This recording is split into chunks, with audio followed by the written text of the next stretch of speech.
don't know why that's there, Chair, but I don't need it. be that as Something it that may. was for Monday. Okay, yes, are you ready? Yes, I am, Chair. Ms. Kay, can you hear us? Yes, Chair. Thank you. Morning. Good morning, Ms. Kay. Morning, Ms. Kay. The oath that you took morning. the other day, the oath that you took the other day continues to apply, okay? Yes, Chair. I understand. Yes, okay, all right. Ms. Kay, when we adjourned yesterday, we were dealing with the project WAVE, and we were at paragraph 6.57 of your statement.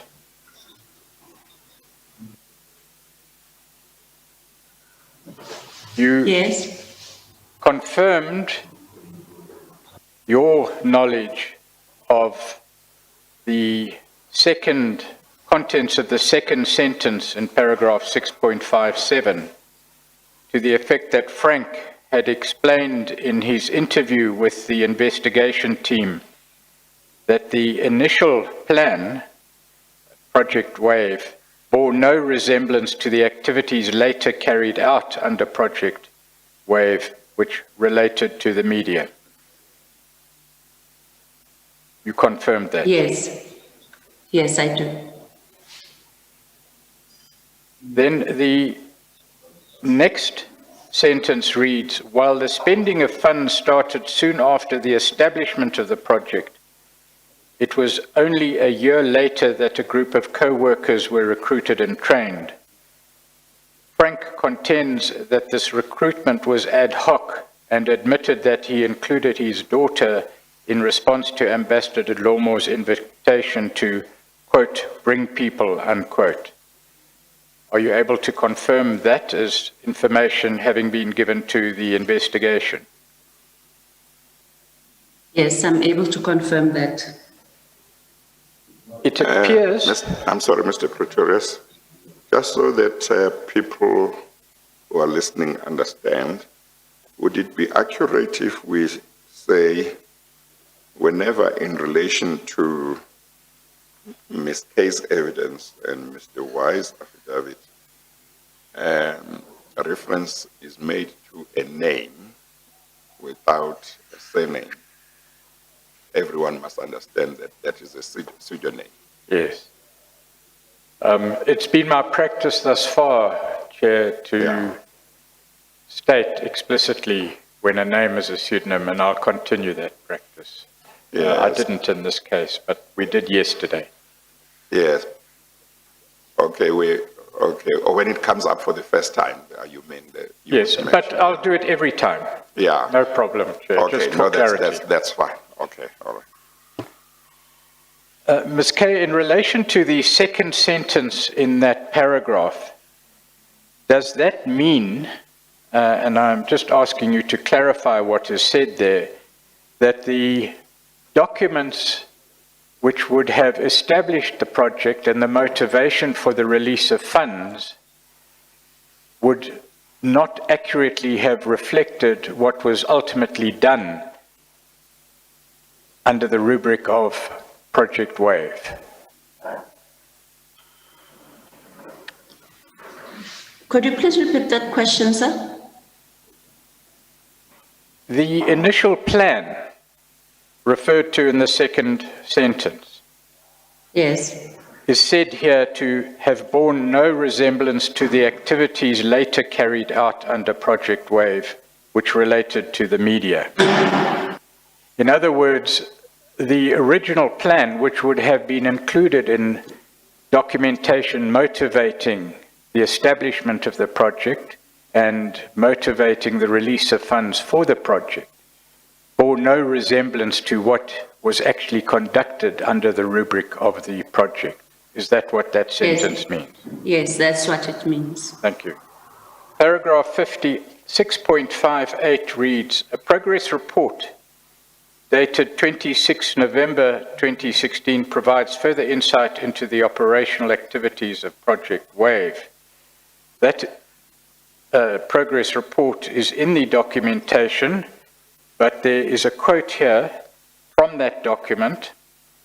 Under achievements, it is reported that Project Wave has been able to confirm many of the allegations leveled against the involvement of foreign intelligence agencies in the planned destabilization of the democratic rule in South Africa. We've heard that evidence from another source, but that will be dealt with later, Chair, in evidence before you from the former president. But it has also been confirmed, and I'm continuing the quote, through the said investigation, the involvement of senior cabinet members and various senior leaders in the ruling African National Congress who are colluding in a conspiracy to effect regime change in South Africa. Now, it's fairly clear what that says. Is that contained in that report received by the investigation team? This is not a report that was received by the investigation team. The report was among documents that were found by the investigation team. It's a progress So I just need to... Yes, perhaps received a report in the possession of the investigation team. Yes. Right. That would sound better. Yeah. Was that found in the safe that you spoke of earlier? Yes. Yes, Chair. Right. Now, the implication, of course, of that statement, and correct me if I'm wrong, is that if the intelligence agencies or the SASS was dealing with senior cabinet members and various senior leaders in the ruling African National Congress on the basis that they were colluding in a conspiracy to effect regime change in South Africa, does that imply that the object of the project, at least there, would have been to protect the existing regime against change?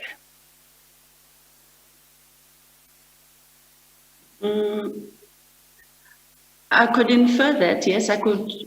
One could actually draw that conclusion. Yes, I think it's fairly obvious, but thank you for that. Under challenges, it is reported inter alia that, and again I quote, one area of interest, brackets, media houses, close brackets, has proved to be one of the most difficult to penetrate for two reasons. Either the remuneration demands were higher than what the operatives could offer, or the targeted media house was equal on a security alert, hence immune to approach or to be recruited. Again, to clarify, is that in the report that was discovered by the investigation team? I can't really recall, but I think it's referred to here. So is it okay if we just take some time to open that annexure? Yes, of course. It's annexure W9 and it's at page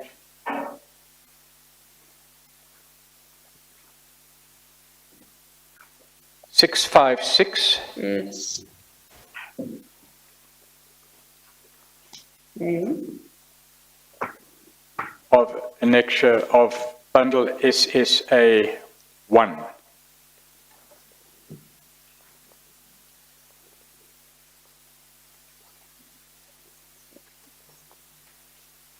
And if you would go to page 658, after looking at the cover page, you'll see in paragraph 4.2,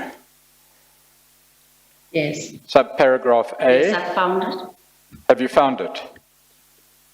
Yes, I have. And in subparagraph B, what is quoted in the statement of Mr. Y appears in the report, the written report at paragraph 4.2A and B. Do you see that? Yes, I see that. So I can I can confirm that that's what is reflected in the report.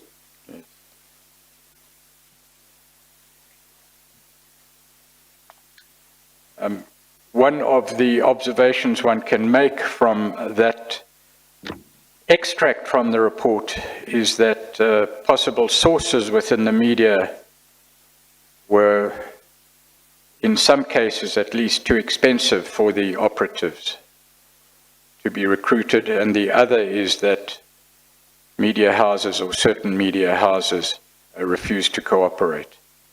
Is that how you understand those allegations or those statements? Yes, that's what my interpretation is as well. Right. Paragraph 6.59 reads, 24 million rand was allocated to Project WAVE in the 2015-2016 financial year, and the same amount again in the 2016-2017 financial year. One of the largest payments under Project WAVE was for the amount of 20 million rand in respect of an invoice raised by Apricot, that's a pseudonym purportedly for services rendered. That pseudonym has been rendered unnecessary by the earlier evidence, considered evidence of the acting Director General who determined that that name could be declassified, and we know that it's the African News Agency, and they've already issued a public statement in regard to that, which is an interesting public statement, which will be referred to later in evidence, Chair. So that evidence has been responded to by the African News Agency. Are you aware of that, Ms. Kay? Yes, I am aware. All right. Chair. And those records are also contained in the SSA bundle. They include 2 invoices for 10 million rand, each raised by Apricot or Africa News Agency, and proof of payment via EFT on 25 January 2017. Are you able to confirm the invoices and the payment as having come to the knowledge Yes, of the... I can confirm. I don't know if I'm allowed to point out some aspects of the invoice, or I should just reserve that for... No, we can look at the invoice because they're referred to here and annexed. So if you have any comment to make on the invoice, which is part of Mr. Y's statement as an annexure, you're free to comment on that. Okay. My comment would be that there are 2 separate invoices of 10 million rand each. And they're dated March 2016 and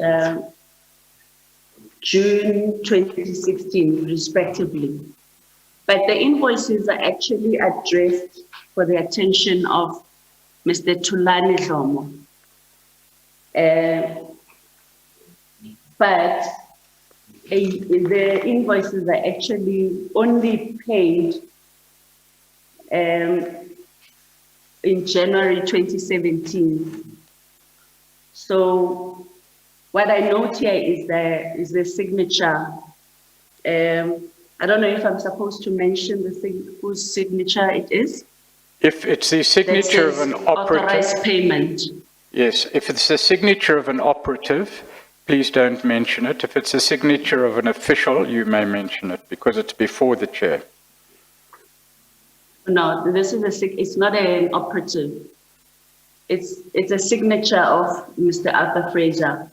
All right. So on the invoices that says, please authorize payment dated 19/01/2017, and that was then accompanied by a TA that is taken on behalf of ANA, which is also approved by Mr. Fraser. It's on page 624. 624, yes. The documentation you're referring to is at page 621 and following. Yes. That evidence has largely been given, but thank you for confirming those details. Paragraph 6 Pleasure. I'm sorry, is there anything you wish to add? That is... Nothing, Chair. Okay. Paragraph 6.60 reads, based on the temporary advances TAs located during our investigations, a total of 48 million rand was paid under Project Wave, which includes this 20 million rand payment to Africa or African News Agency. It should be noted that numerous payments and documents are missing from the financial records available. Are you aware of that last statement, that you were not able to obtain full documentation and the full financial record of Project Wave?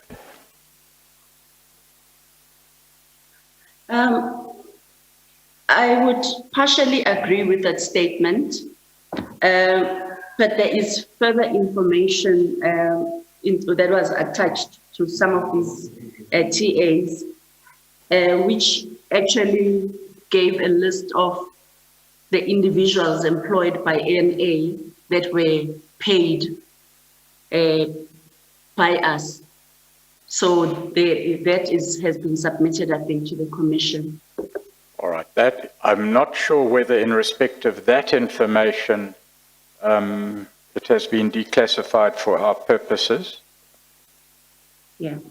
And we would not have issued notices, at least to my knowledge. So we can't go there for the moment, but we may put that information in your supplementary statement, if we may. We don't necessarily have to, but I think it's a point that needed to be made, that it does show where the money ended up, paying that remuneration, because when we're reading the extracts on paragraph 658, where we said operatives could offer, that last part, where it says the remuneration demands were higher than what the operatives could offer, or the targeted media house was equal on a security alert, hence you mean to approach or to be recruited. For me, if we ended up having a list of people that are there, like in terms of their salaries and their names, it would mean then that I would infer that that means we were trying to make sure that it's affordable, or we match whatever the demands were. That is just my conclusion. It's not necessarily a fact. All right, I understand what you're saying to be that even though the demands made by personnel in the media might have been high, you know that attempts were made successfully in some cases to meet those demands. Is that what you're saying? Yes. Right. Yes. It is fair to point to one document that doesn't mention any names or implicate any individual, either generically or individually, but there is evidence in the bundle that individuals within the media received money as part of Project Wave. That evidence in its detail I would prefer to consider and place before the Chair at a later stage, once we've considered its import and what we need to do to follow the rules. If that's in order, Chair. We have a number of positions that received monies in the media, but we just have to consider whether giving that money would identify the person, and if it identifies the person, we need to issue notices. Yeah, no, that's all right. Thank you for that input, Ms. Kay. It seems that despite the volume of evidence given by you and other witnesses the Commission at least, and it appears that the investigation team at least, has not yet established the full scope and detail of the CDSO project in the period under review. Would that be a fair comment? Yes, I agree. That would be a fair comment. So, for example, the investigators have information of at least 9 other projects, and I say at least 9 other projects: Project Speed, Project Beetle, Project Amex, Project Amani, Project Flute, Project Tornado, Project Isotoxel, Project Whisper, Project Skyline, of which we have no information at present. Do you know of the existence of other projects in respect of which we do not have information? That is a list of projects that we ourselves have been trying to actually confirm whether their existence and maybe documentation that proves that those projects existed, and what the project establishment documents would be saying, outlining, the objectives of those projects. We've looked through the information management systems of SSA and could not trace those. The only place where these projects appear is in one of the implicated individuals' TAs, and even in the cash journal. That is all. Right, so there appears to be monies paid out, including monies in the form of cash in respect of these projects, but you have no further information. Is that what I understand the position to be? Yes, but I have to point out that those projects can only be linked to the year from 2017 onwards. So it's not projects that we didn't find any TAs, in as far as I remember, that pertain to these projects predating during the period of CDSO's existence. Thank you.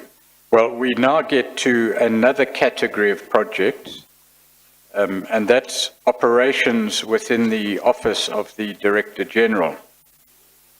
If we could move to that section, please.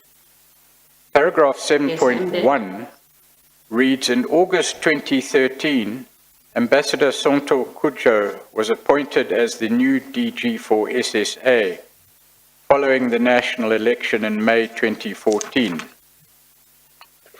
Mr. David Mahlobo was appointed as the Minister of State Security. There can be no dispute about those facts, so I'll follow on. In the period that followed, the Office of the DG became involved in covert operations purported to be the President's project, allegedly pursuant to a directive from Minister Mahlobo. Can you confirm that? Yes, that's the information we have.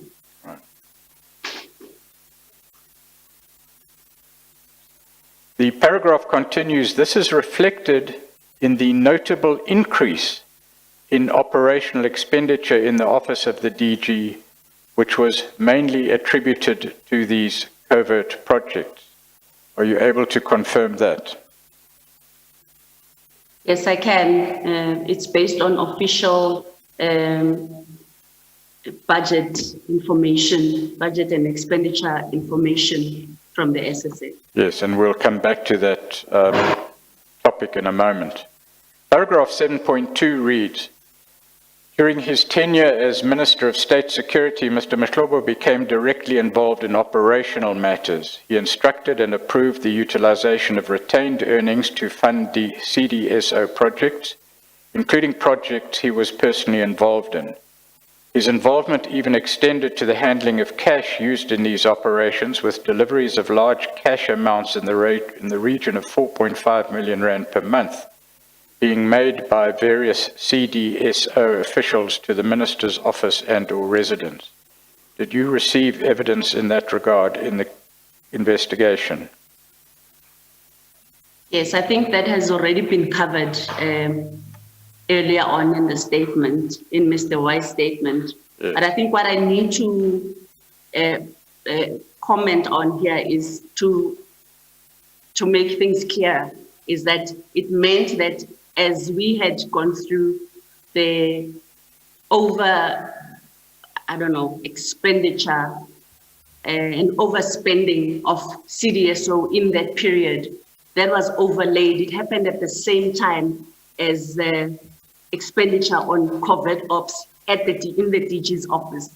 So that's why the impact in terms of the finances should be seen in that vein, in terms of that context. Okay.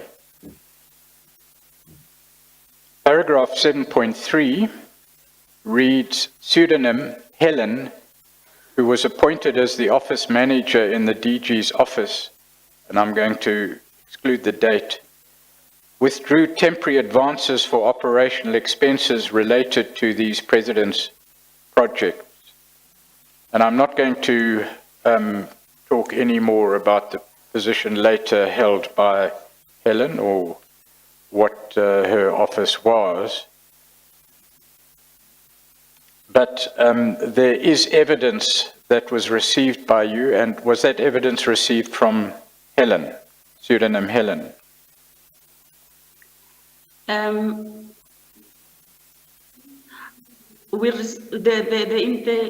information and the evidence was received from our internal security division, because these are documents that were seized from Helen. All right. Let's continue in paragraph 7.4. Mr. Fraser formally closed down the CDSO shortly after assuming office. However, SSA financial systems, documents, and witness accounts indicate that the office of the DG continued to run many of the operations and projects which have been found to be irregular. Is that a correct reflection of the position and what information became available to the investigation? It is correct, Chair. The paragraph, that's paragraph 7.4, continues. By way of... Excuse me. Bless you. By way of example, a temporary advance for 2 million rand was requested by Helen under Project Maibuya and approved by Mr. Fraser as late as September 2017. That document is also contained in the records.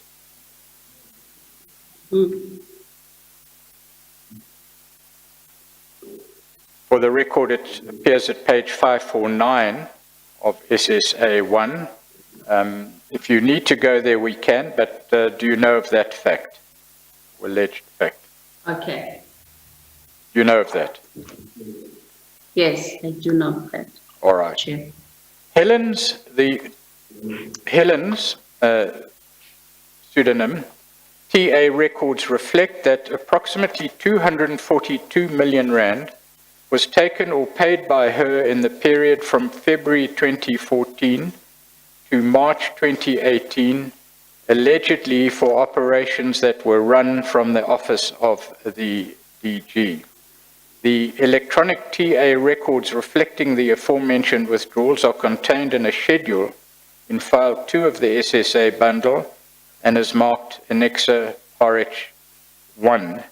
That's at page 859 of the SSA bundle, if you need to go there. Otherwise, do you confirm that with those records and the information there set out? Yes, I do confirm that. Would these withdrawals have been cash withdrawals? Pardon? Would these withdrawals or payments have been cash withdrawals? Yes, they were cash withdrawals. 242 million rand cash? Not at the same time, over a period. Yes, all right. Well, that, I won't comment. Paragraph 7.5 reads, "It is also significant that no attempt was made to investigate and charge Ambassador Dlomo for the irregular and unlawful operations undertaken by the CDSO under his leadership." Do you confirm that? Yes, I can confirm that. There's no record. If there was, there's no record that we could get our hands on. Right. The paragraph continues, "Moreover, our preliminary investigations indicate that the operations run from the office of the DG extended well beyond merely the continuation of some CDSO projects. As DG, Mr. Fraser brought back into the SSA individuals who had been implicated in the PAN investigation," that's the investigation of the earlier period that we've referred to, "including pseudonym Pilani and pseudonym Garth. I misread that. Some of these individuals proceeded to play key roles in the new operational activities run out of the DG's office under Mr. Fraser's management." Do you have any comment in regard to those allegations in paragraph 7.5? I just want to confirm that paragraph as correct. Right, thank you.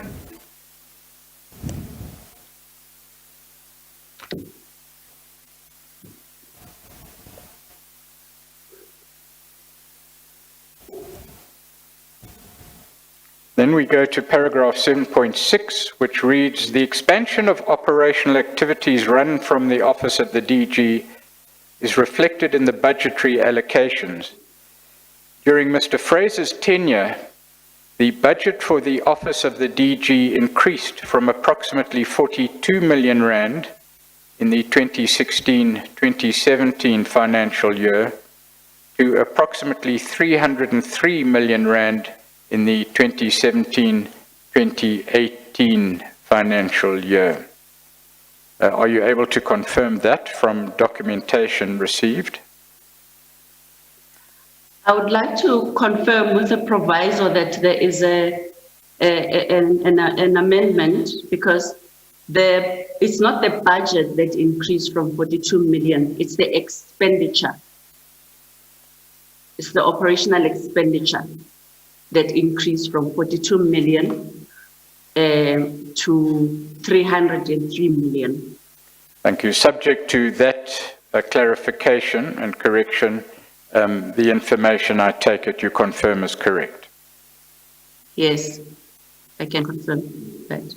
So just bear with me a moment, please.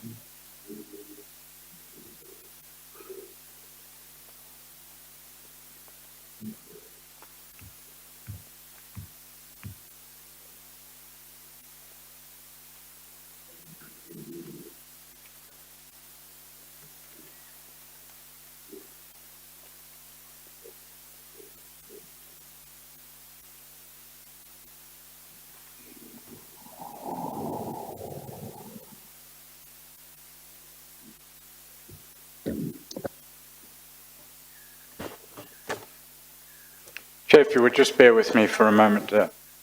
Need to follow something up. All right. Ms. Kay, you say that it's the expenditure that grew from 42 million rand in the 2016-2017 financial year to approximately 303 million rand in the 2017-2018 financial year. So your only correction is that it's not the budget, it's the expenditure. But in terms of figures and the years, everything that's there, you agree with it? Yes, I do, Chair. Okay. All right.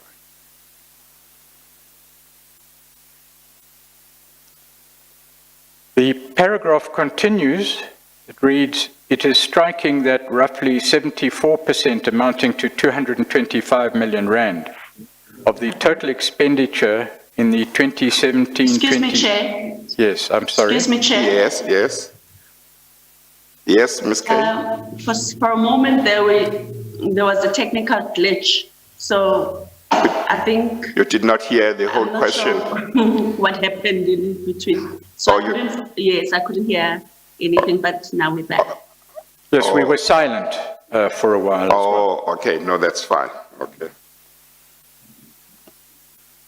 The paragraph continues, it is striking that roughly 74%, amounting to 225 million rand, of the total expenditure in the 2017-2018 financial year was used for covert operational expenditure, while 15% was spent on contract expenditure and the remaining 5% on travel and subsistence.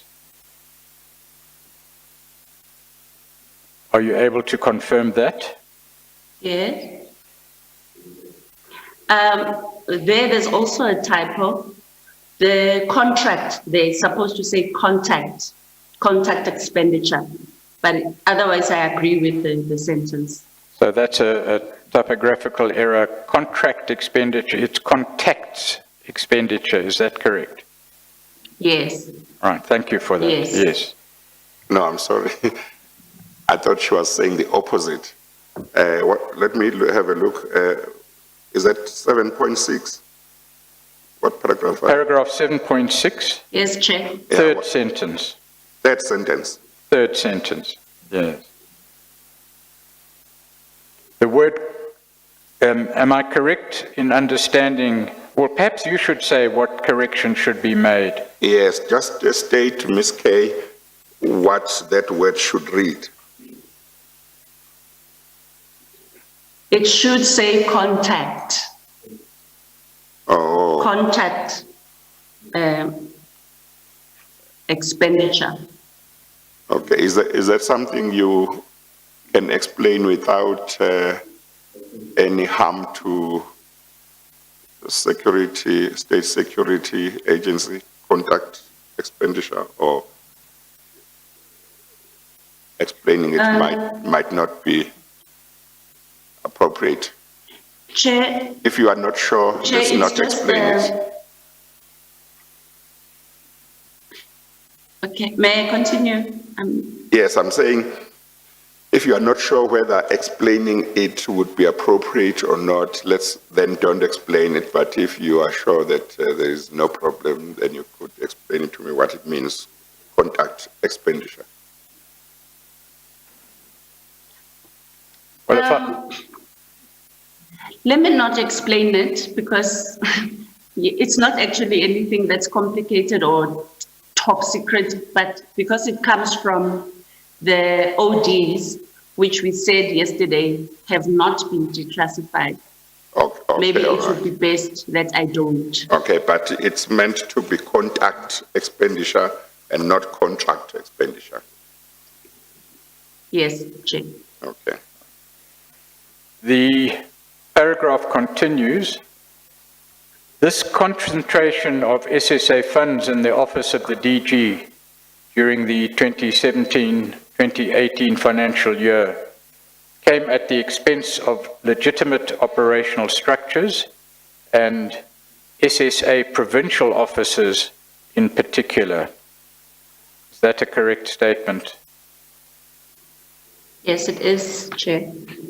Paragraph 7.7 reads, the documents relating to these projects run out of the office of the DG were not put onto the SSA document management system, DMS. Similarly, the purported intelligence projects, or products rather, were not channeled into intelligence management, which is the repository of all information of the SSA. Are those correct statements? Yes, they are correct, Chair.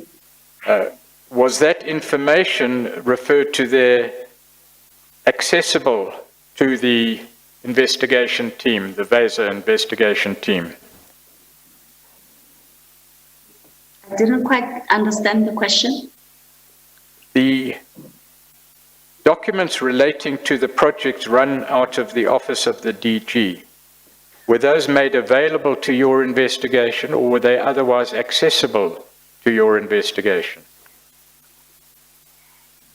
These are the same products we were talking about when you listed the number of projects that we have limited information on. So this is referring to that. So I already explained that we could not trace those. So we don't have any information on whether either the establishment of those projects or an operational plan, or maybe some kind of a report or product that came from those 9 to 10 projects. Right. So I think that it should be seen together, read together. Thank you. Statements. The last Sorry, sentence. Mr. Pretorius. Ms. Kay, I don't know if I missed this when you gave evidence earlier, but because of your correction of the second sentence of Mr. Wise, paragraph 7.6, it looks like there ought to be, you should be wanting a correction also in regard to the first sentence. It says, the expansion of operational activities run from the office of the DG is reflected in the budgetary allocations. You have made the point that it's not the budget that grew from 42 million rand to 303 million. It's the expenditure. Sorry, Chair, You can't hear me? Chair is inaudible. Okay, all right. I think I'm looking down. So I'm saying you said that Mr. Wise's second sentence of paragraph 7.6 is incorrect insofar as it says it was the budget for the office of the DG that increased from approximately 42 million rand in the 2016-2017 financial year to approximately 303 million rand in the 2017-2018 financial year. You remember saying that? You said it was the expenditure that grew, not the budget. So Yes, Chair. the sentence that precedes that sentence says the expansion of operational activities run from the office of the DG is reflected in the budgetary allocation. I'm saying I wonder whether you wouldn't want to correct that as well, because it seems that it might be inconsistent with your evidence that is the expenditure that grew from that amount to that amount. But I may be misunderstanding something in your evidence. Thank you for bringing that to my attention, Chair. I would not replace the word budget there with expenditure. I would rather say budget and expenditure. In the second sentence? Yes, where the Chair was reading. You see, the first sentence doesn't have the word budget, but it has budgetary allocations. The second sentence, which you corrected earlier on, has got budget. Yes. As I understand it, what Mr. Y was saying is, when you look at the operational activities run from the office of the DG, you could see an expansion, and that expansion was reflected in the budgetary allocations. That suggests that he's saying if you went to the budget, you would find that larger amounts were allocated for various operations. In the next sentence, he then says the budget for the office of the DG increased from approximately 42 million rand in the 2016-2017 financial year to approximately 303 million rand in the 2017-2018 financial year. The two sentences seem to me to be connected. So I was wondering whether you were alive to that or not. I understand what the Chair is saying. So the amendment that I would make in the first, I agree with the first sentence, but would need to expand. After budgetary allocations, we would need to say and expenditure. Okay. I think then just to be... So the budget, sorry. Yeah, just hang on. I think just to be absolutely sure that we know what you mean, I think you need to say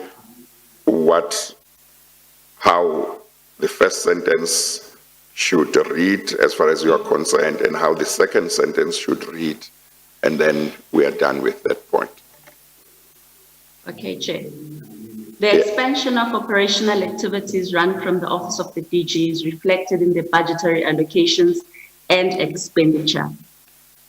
During Mr. Fraser's tenure, the budget for the Office of the DG increased from approximately the expenditure for the Office of the DG increased from approximately 42 million rand in the 2016-2017 financial year to approximately 303 million rand in the 2017-2018 financial year. Okay, thank you. Thank you, Mr. Pretorius. Thank you, Chair. The paragraph continues, Ms. Kay, in the last sentence to read, this concentration of SSA funds in the Office of the DG during the 2017-2018 financial year came at the expense of legitimate operational structures and SSA provincial offices in particular. Are you able to confirm that observation? Yes, the information that we have is that during that time, the budgets for the provinces were cut by 50%. And that's where we have to have the boots on the ground. And that's where we are actually most operational. So, but that was cut. And that's why we made this statement. Mr. Y and the team made this statement, drew this conclusion. Thank you. Paragraph 7.7 reads, the documents relating to these projects run out of the Office of the DG were not put onto the SSA document management system. We've dealt with that. Is there anything in that sentence that you need to deal with further? No. Right. It is a gross dereliction of duty, the paragraph continues, for the DG to completely disregard the very policies, prescripts and directives that he is responsible for enforcing as the accounting officer and head of department. Do you confirm that? And there's one question I have in relation to that statement before you confirm it, and that is the lodging of documents and the channeling of purported intelligence products, as you've described, or as Mr. Y described in the first sentence, and as confirmed by you, are those contained in the regulatory prescripts governing the SSA? There are regulatory prescripts within the SSA, but we're also, especially when it comes to the finances, all of those devolve from Treasury regulations. So it's not different per se, so we don't necessarily have to deviate from what Treasury has prescribed. So I think I agree with this conclusion. However, I would probably use a softer kind of wording and say, I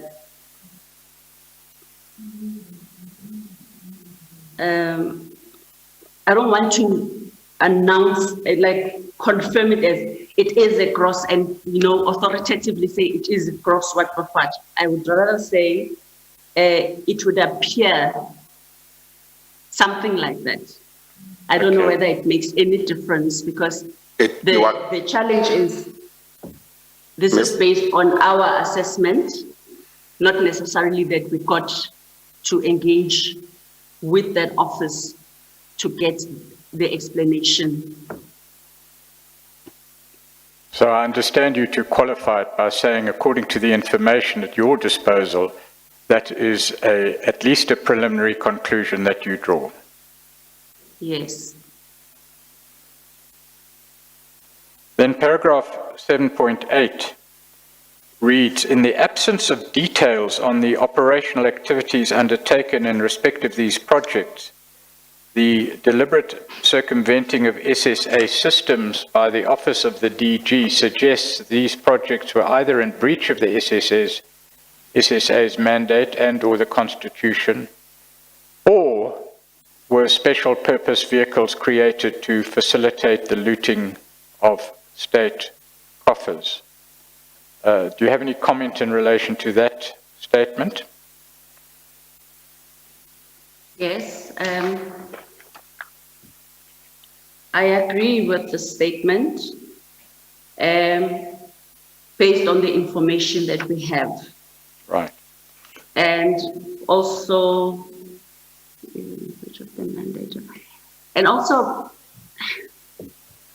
yeah, I think it will become clearer as we go along. Right, particularly the next paragraph, but we'll get there soon. The last sentence reads, there can be no justifiable reason for the Office of the DG to run operations, and especially operations of the deep cover type. That statement pertains particularly to whether such operations should be run from the Office of the DG, or whether they should be run in the normal course by people reporting to the DG. There has been evidence in respect of that from Acting Director General Jafta, but do you have any comment on that? I agree with the statement that there cannot be any justifiable reason for that. There are structures set up to do exactly that. Right. The paragraph 7.9, which follows, reads, and we will deal with that now and after the short adjournment. Notwithstanding the general lack of documentary records during this period, some of these ongoing operational activities are reflected in a performance review dated 24 February 2017, which was submitted to Mr. Fraser by one of the CDSO co-worker deployment team. That is the BOAST report, which is dealt with both in the high-level review panel report presented and in the evidence of Mr. Jafta, and we can go to it in a moment or after the short adjournment, but did the investigation team receive that or have access to that report? No, Chair, we have never seen this report. You can't obviously speak for Mr. Y, can you? You know whether he received that report? Yes, I can't speak on his behalf on that one. Right. Maybe he does have a copy. Yes. But because that report is already a matter of record, I would like to place it before the chair, but can we do that after the short adjournment? Yeah. We'll take the tea adjournment until 12:30. We adjourn.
don't know what that is.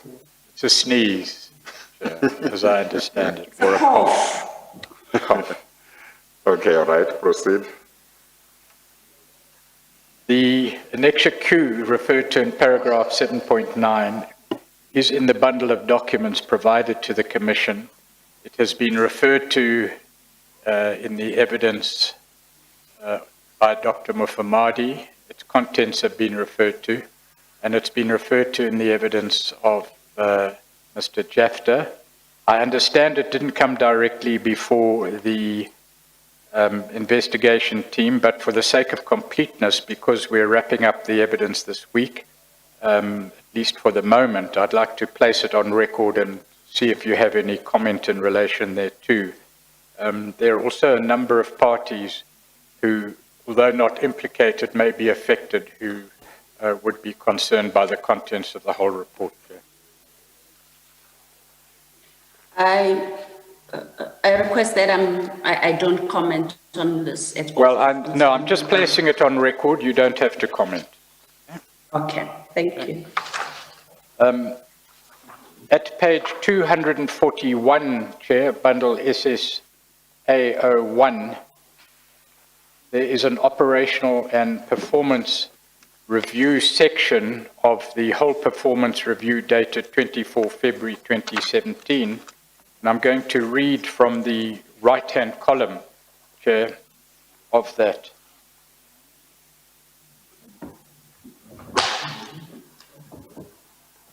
The first Yes, I've got it. item reads, initiated 3 countering operations to impede the distribution of CR17 regalia, impede transportation system of dissident groups from GP, that's Gauteng province, and ensured the cancellation of the President's visit to Marikana after an incorrect assessment threat was provided by local and SAPS collection agents.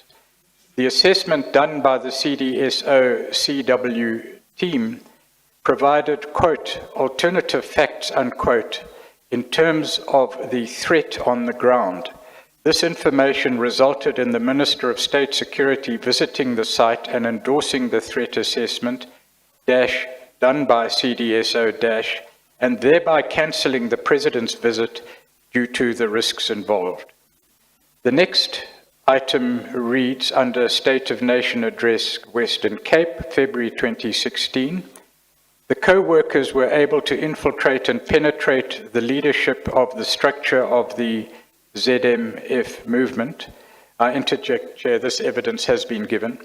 The initial ZMF, that's the Zuma Must Fall, indicated that more than 5,000 people would embark on Parliament, but with efficient and effective countering actions and the dissemination of, quote, disinformation, unquote, to supporters of ZMF, that Zuma Must Fall, only approximately 50 ZMF supporters attended the march. This success was directly attributed to the efforts of the co-workers of CDSO. The collection efforts of the CDSO also provided, quote, alternative information, unquote, regarding the Seskona movement. The CDSO team was directly tasked by the Minister of State Security to activate the Seskona agents to ensure a presence within the city of Cape Town during the State of Nation address. This was done to great success. The third item relates to the ANC manifesto launch in Port Elizabeth, March 2016 to April 2016. It reads, members were responsible to identify specific names and venues of dissident groups planning to disrupt the manifesto launch. The scattered deployment of co-workers to high-risk areas and the internal negotiations with people of interest resulted in dissident groups not being transported to the event, thereby ensuring no disruptions. The co-workers also initiated a media campaign to provide positive media feedback through the placement of youths of various ethnic groups in photographic vision of media personnel, thereby promoting social cohesion. These images became a massive social trend and resulted in positive reporting. Then the next item is the AIDS conference in Durban, June to July 2016. Provided information to SAPS and Durban Metro relating to transport issues that ensured possible disruptions were negated. Information collected by co-workers were also used to ensure the indication of safe parameters surrounding venue and identification of criminal modus operandi in the area. Then the next issue is the Occupy Luthuli House, Gauteng, September 2016. The initial report submitted by co-workers indicated the exact strength and modus operandi of the Occupy Luthuli House grouping. The reports also provided the key role players of the movement, and although these initial reports were discarded as incorrect on the day of the event, every report submitted by the co-workers, including the numbers and leaders, were proven to be correct. Then again, under State of Nation Address, February 2017, student movements infiltrated all Western Cape universities and student activist groups on social networks.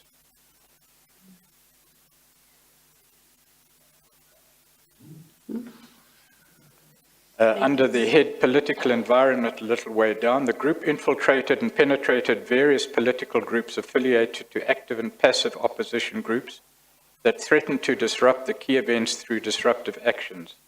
The assessment of information gathered on the ground indicated that the populist rhetoric used by politicians were not evident on the ground and anticipated very limited disruptions on the ground. I'm not going to go further with that. Trade unions, through penetration and infiltration operations, the reports provided clearly indicated that the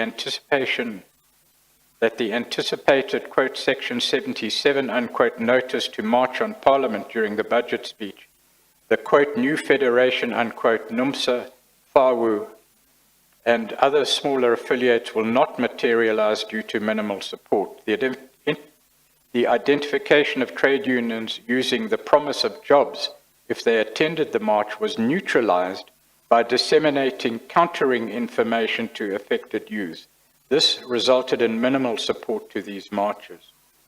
NGOs, active monitoring of the South Africa First Right to Know SAVESA, that's S-A-V-E-S-A, Save SA, CASAC, and Greenpeace was done due to the penetration ability of the group. A team was penetrated and became activist for these NGOs. Through these actions, reporting took place on supporter strength, main actions, ideology, support structures, and agendas. That is the BOAST report, which we just needed to place on record, Chair. Yes, Council. If we may proceed then to... I'm sorry. Looks like Council has got something to say. Thanks, Chair. Chair, we uncomfortably sat down and avoided interrupting Advocate Pretorius because we did not want to be accused of being rude and being told to sit down. But the reality is that this whole portion of the report that has been read into evidence now, or into record, the witness before this commission has indicated on at least 2 occasions that she's not willing to comment on the report. And, well, perhaps she also indicated that she doesn't know this report. So it serves no purpose, for the purpose of this witness, for this to be read into record now. The reality is that this witness is here to confirm the affidavit or the statement of Mr. Y. So to the extent that she's not confirming that statement, it is improper for it then for this report to be read into record, at least now. Perhaps there are people that will talk to this. We have no objection to it. And if there are people that ought to have spoken to it, if they have not spoken to it, then they can be recalled. There's nothing that stops them from being recalled. But it is, for the purpose of this witness, it is improper for what she is not going to confirm to be read into record nevertheless. Mr. Pretorius? Chair, this is a commission of inquiry. It may receive evidence at all levels of proof.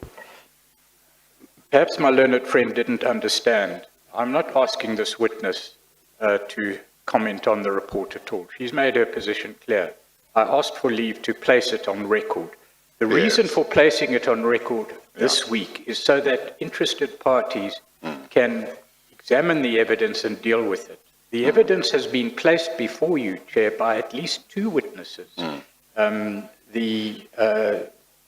Mufamadi, High-Level Review Panel, and Mr. Jafta. So, my learned friend, perhaps... well, I certainly remember that Dr. Mufamadi referred to some of the matters that are being dealt with. Yes, as did Mr. Jafta. Yeah. So the affidavit has been placed on the record. Yeah. I'm not leading it through the witness. I'm interrupting the witness's evidence to place it on record from the bar and from the documentation given, which is perfectly legitimate. This commission, as you gave leave to do, is entitled to receive evidence of this nature in this form, and I asked leave of you to do it before. So that deals with that issue, Chair, if we may continue. Paragraph 7.9.1. Yes, hang on. I'm just confirming that he understands. Oh, Chair, we're not taking this matter any further. We do not necessarily agree, but we're not taking it any further. Yes, okay, thank you. Yes, you may proceed, Mr. Pretorius. Paragraph 7.9.1 then through to paragraph 7.9.4 deal with extracts from that report, which we needn't deal with.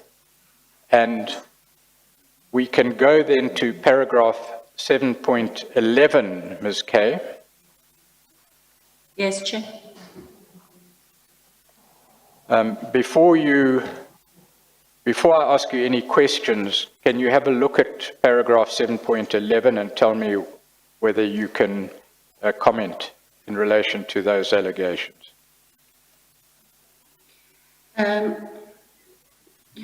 Yes, what I want to maybe comment on is that it would not be peculiar or irregular for SSA, I mean the legitimate structures, to have a presence at an ANC elective conference. However, in this regard, well, if you're going to comment, perhaps, sorry to interrupt you, Ms. Kay, if you're going to comment on 7.11, then let's put it on record and then you can comment, if we may. okay. 7.11 reads, there are indications that operational activities run from the office of the DG may have related to the ANC National Elective Conference held at Nasrec in December 2017. Witness reports place SSA members in the vicinity of the Nasrec conference, including former CDSO co-workers and members of the newly configured cover support unit and other operational structures. During this period, the office manager in the office of the DG, pseudonym Helen, withdrew 19 million rand from the SSA on 15 December 2017, as reflected in Annexure RH3 and File 2. This matter is the subject of ongoing investigation by the Project VESA team. So your comment, please. My comment is that I accept the paragraph and confirm the paragraph. I just still want to place it on record that it would not be peculiar in general to have SSA members at, because we do have special events, and this would be an event that would be managed to a certain extent by SSA in a supporting role. But what is stands out for me when we looked at this is that CDSO had been closed, purportedly closed in 2016 or early 2017, and most of the members of CDSO, especially the co-workers and even SSA members who were working at CDSO, actually had to go home, and they remained unplaced. I think they're still unplaced even today.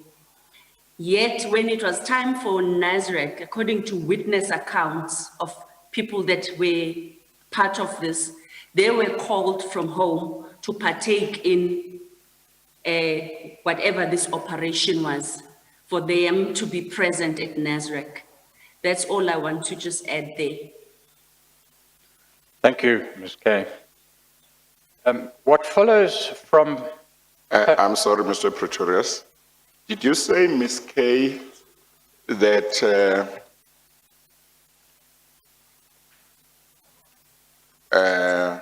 SSA operatives, or maybe I shouldn't say operatives, oh, you can't hear me again? Yes. You can hear me now? You can hear me now? It's better. It's better now, Chair. Yes, I don't know why it seems to give problems. Did you say that, as far as you know, it would be legitimate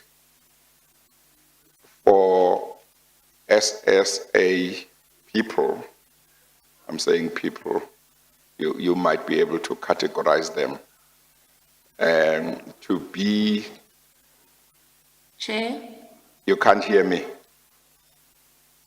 I lost you again. I think the technicians must attend to this, because we have had video links, witnesses giving evidence via video links, and it wouldn't happen that the chairperson is the only one that the witness struggles to hear.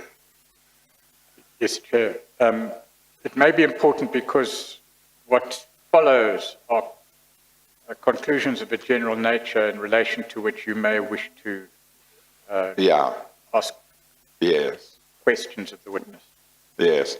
Let me try again, Ms. Kay, and you must tell me if you can't hear. Will do, Chair. Did you say it would be legitimate, or there would be nothing wrong with, let us say, SSA operatives?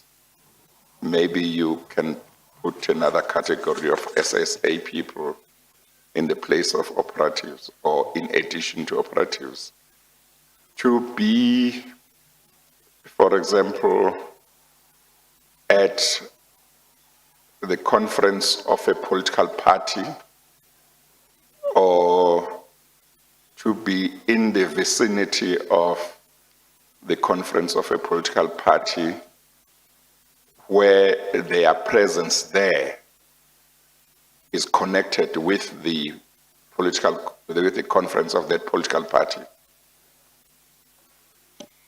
Yes, Chair.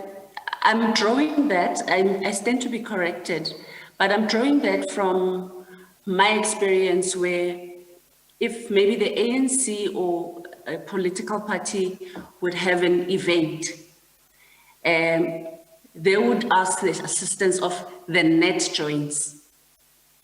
So not just SSA, and SSA is a co-chair of the net joints. So it's co-chaired between the police and the SSA. So that event, it's SSA in there, who in that instance would be represented by special events. And they would work together with the other stakeholders in the JCPS cluster to secure an event, each of them playing their roles. That's what I'm trying to say, that it would not be illegitimate for SSA in general to be there. So there could be a legitimate role to play but whether or not on a particular occasion they played a legitimate role obviously would depend on what they were doing and so on. But you are saying there could be a legitimate role for them to play.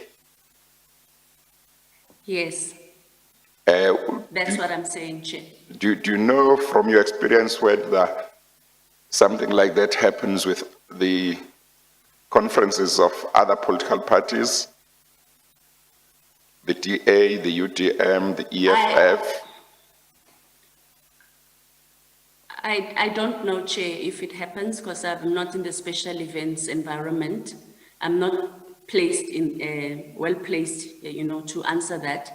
But I'm guessing that the net choice would be in support of ANC security, but they would not necessarily be taking a lead.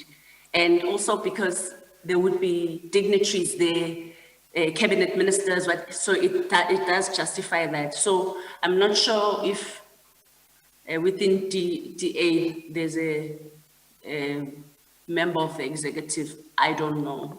Well, So I'm not sure. Well, within the DA there could be a premier. Yes, but all I'm saying is I don't have any experience in that, and I don't think I'm well placed to respond to that question because I don't know. I don't have a point of reference for that. No, that's fine if you don't know. Part of the reason why I'm asking, as you know, is that I'm hearing evidence, and I heard evidence to the effect that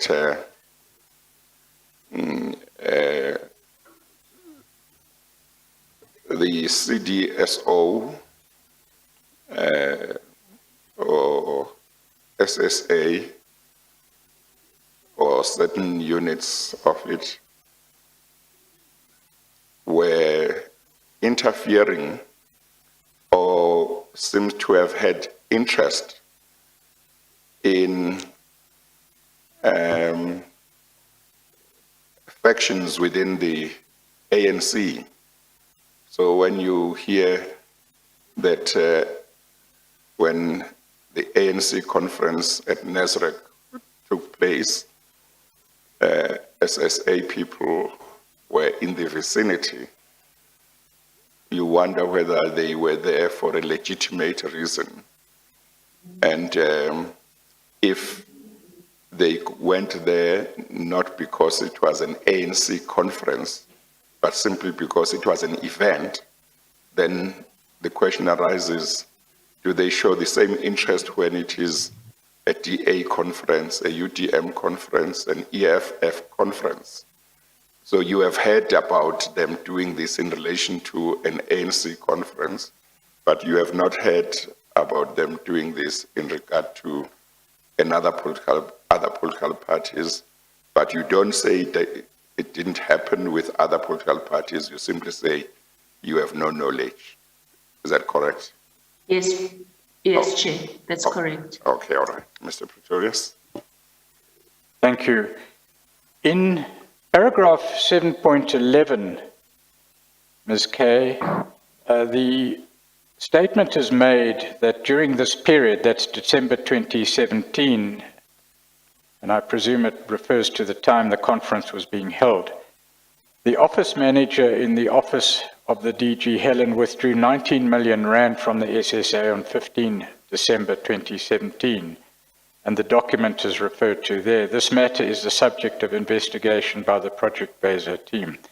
There is documentation showing that 19 million rand was withdrawn, and I presume that was withdrawn in cash. Yes, it was taken in cash. Right. And that 19 million rand is referred to again in a handwritten document contained in SSA 01 at page 887. It's the last page in the document. Would you go there, please?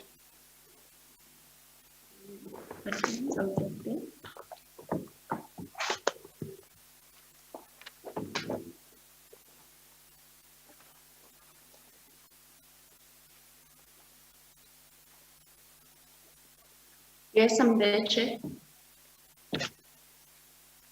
On it, The handwriting on that document, was this firstly, was this document placed before the investigation? This is one of the documents that were confiscated from Helen. All right. By the investigation, and placed before the investigation? Yes, Right. yes, they were. The heading of the note there is 15/12/2017. Underneath that, it reads collected 19 million rand, and you say that that was collected in cash. And then underneath that, there's a dash. It says 5 million rand, brackets, Kingmaker, close brackets. Next line, dash, what appears to be 7.9 or 1.9 million rand, brackets, BRA, B-R-A-J, close brackets. Next line, dash 900K, well, it's presumably 900,000 rand, brackets, Vele, V-E-L-E, close brackets. And the next line, 360 rand, brackets, I read fly sofa, or words to that effect in brackets. Do those notes relate to that 19 million rand? I would assume so. Right. Because I just have to point out that this handwritten list of how the money is expended is not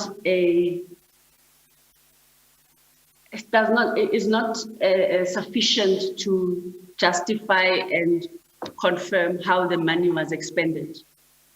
So me just making a handwritten note of how I disseminated the money cannot, in any environment, in my view, fly as sufficient.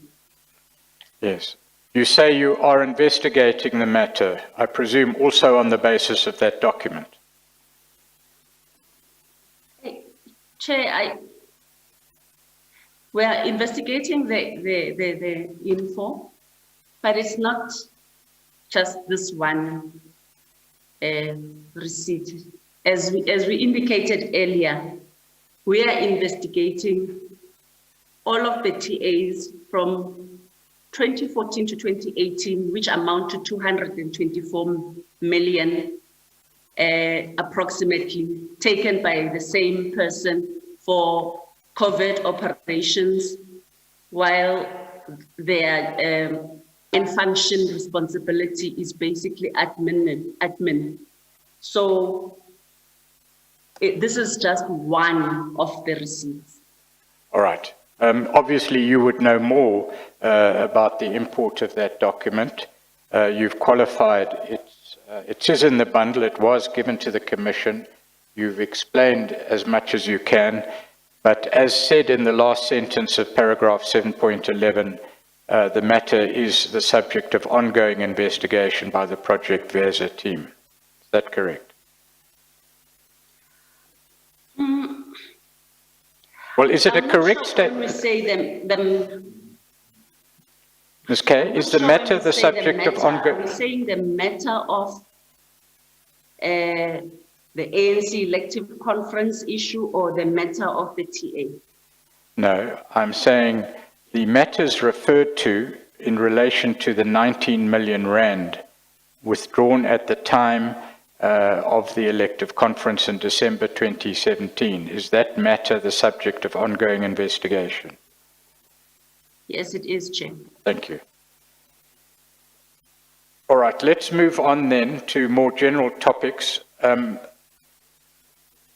Paragraphs 8.1 to 8.3 are general conclusions drawn from, in Mr. Y's affidavit, from the evidence related to by him earlier, and appears to be certain conclusions drawn by the Project Versa investigation. I'm going to read those 3 paragraphs to you, and if you could follow those paragraphs, and I'm going to ask you in general terms whether you have any comments, if I may. Paragraph 8.1 reads, an important focus of the Project Vesa investigation has been the non-compliance of SSA members with legislation, policy, prescripts, and operational and financial directives that govern the agency. In the creation and operation of a parallel intelligence structure, the secrecy surrounding deep cover operations was used as a pretext for accessing funds. However, the SSA, like other government departments, has defined financial prescripts that govern its expenditure.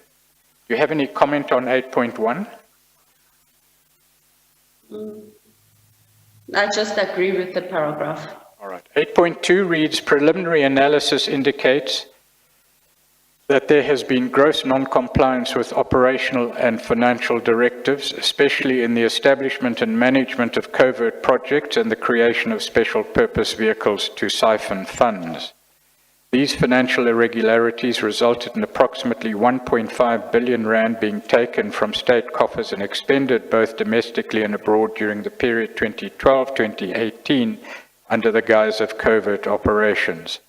The funds taken under the guise of covert operations emanated from the Treasury allocated budget, as well as retained funds as regulated in terms of the Secret Services Act 56 of 1978. Do you have any comment? I agree with the paragraph, but I want to tread carefully on the amount. But otherwise, generally, I do agree. All right. Do you want to say anything about the amount? I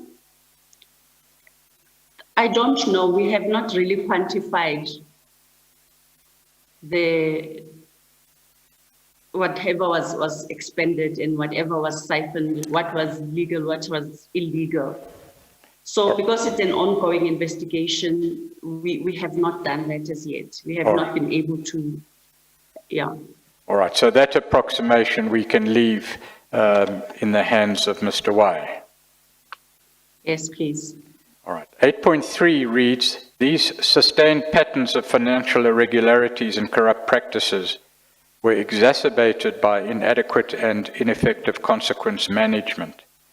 The Financial Directorate, in particular, failed to check abuses of power and state resources by both political heads and executive managers. The failure of internal controls contributed to the erosion of the organizational culture of the SSA and the weakening of governance structures during the period 2012 to 2018. Do you have any comment in regard to that? There has been some evidence, but your comment, if any? No comment, except that I agree with this paragraph. Then paragraphs 8.4 to 8.9 deal with the principle of outsourcing of the SSA's counterintelligence mandate and give some examples. The examples are a matter of record, and because we are pressed for time, I'm not going to go into detail in respect of the particular examples, because without knowledge of what is behind these allegations, they're not really informative. But the examples do show or do contain statements relating to what appears to be the outsourcing of the counterintelligence mandate, in other words, records of payments to various entities within and without South Africa in substantial amounts. But let's deal with the principle. Paragraph 8.4 reads, the SSA prescripts do not permit the use of external entities to perform functions of the SSA in covert operations. In any event, all expenditure to operatives should be fully accounted for in terms of the prescript. In both cases and in relation to what is set out below, the prescripts were not followed. What comment do you have in relation to those general principles that govern the SSA? The first one, the first sentence there, I am not sure of because I'm not an expert in covert operations and prescripts. But the rest I can attest to, yes. So if there is expenditure in relation to an entity, you say that the prescripts require that that should be fully accounted for. Yes. Are you able to say that those prescripts at least were not followed? Yes, I'm able to confirm that.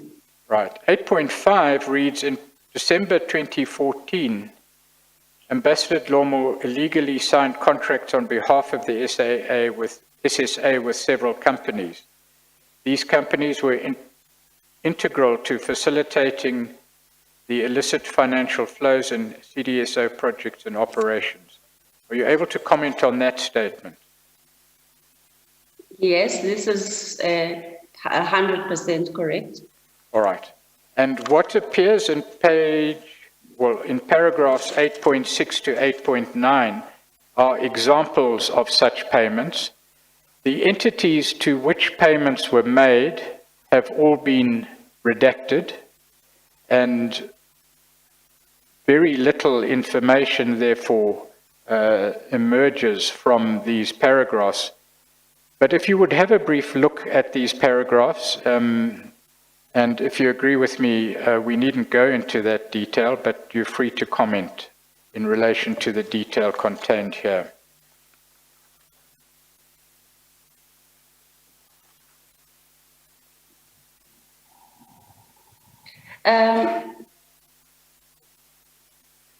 These paragraphs were actually compiled by Mr. Y in conjunction with the team. So, and there's a separate document that deals with this. So I do agree and confirm those paragraphs. Paragraph 8.6, 8.7, 8.8, 8.9. Yes. So just to inform the chair, it's there for his record and for him to read, but in general terms, these paragraphs refer to investigations and documentation which record a number of payments to a number of identities, both locally and abroad, whose names have been redacted. Is that a fair summary? Yes, may I just add something? Yes, of course. Just for purposes of timeline, because we did a timeline analysis of all of these events. Right. And if you In could... December 2014, these contracts with these are the ones that we could trace. With these 4 entities were signed by Ambassador Dlomo as a representative of SSA. However, those contracts are not valid and they're not legal. There is an assessment on legal opinion on the state of those contracts. I must also indicate that in certain instances, what we picked up is that, okay, with respect to every contract that is referred to here in this section, the domicilium address for SSA is reflected, it reflects the other party's address. Secondly, the functions and duties of those companies that are supposed to provide the services outline actually fully or partially the entire counterintelligence mandate of the SSA. So I think for the record, because we're not going to go into detail, I would maybe appreciate it if one of these contracts would be read in terms of just the duties All right, let's do of that. that company, so that, because we are talking about outsourcing of the counterintelligence mandate. So to put it in context, I think it's going to be important to read the duties. And another additional thing that I can say here is that when these contracts expired, a junior member within CDSO decided to extend these contracts illegally without authorization. And secondly, two of these service providers happen to be owned by friends of the project manager for some of it, for Constrasawa, all of these other projects. So these contracts, in terms of timeline, were signed in December 2014, and the projects, Constrasawa, Wave, and I think Maibuye were approved in January 2015. And by February 2015, there were already those withdrawals of 10 million, 15 million from those projects based on invoices issued by these service providers. So I just thought I should put that in the context so that you understand the flow of how things happened. Yes, well, let's just attempt to summarize the main points of your evidence, and you can assist me here, Ms. Kay. Firstly, as a matter of principle, in terms of the governing prescripts, the activities of the SSA are at least alleged by Mr. Y not to be lawfully capable of outsourcing. You've commented on that, right? The second point is that a number of contracts were entered into by the SSA, represented by Ambassador Dlomo,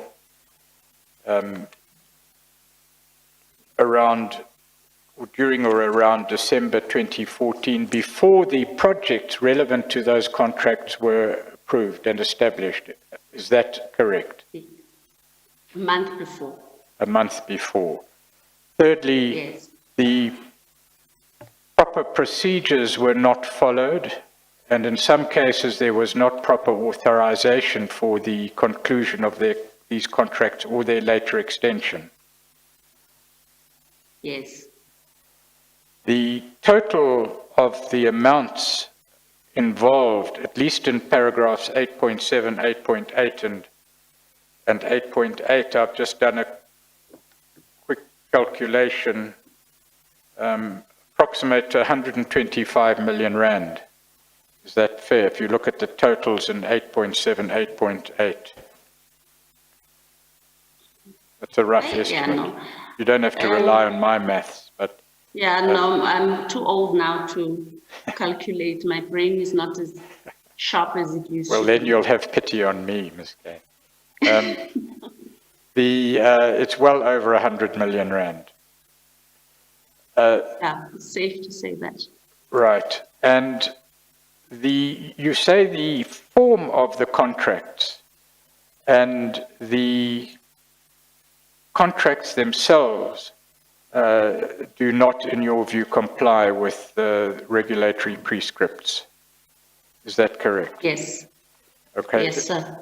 If you could look at paragraph 8.7, 8.8, and 8.9 and suggest to me what we can put before the chair by way of example, unless you think it useful to go through all of them. No, only one. Maybe Napa. That's code name or pseudonym NAPA, N-A-P-A, para 8.8. Is that the paragraph you're referring to? Yes.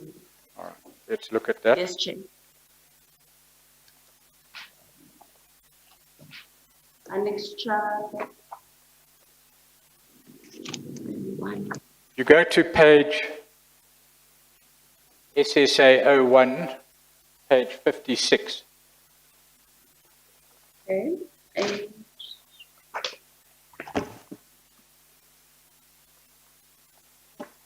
Did you say page 56? Yes, Chair, the contract starts at page 57. Cover page is at page 56, black numbers SSA 01. It's page 56. 56. 56. Okay, I'll get there.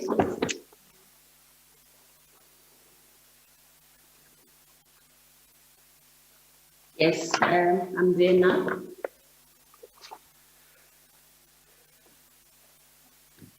You see there, the contract exists?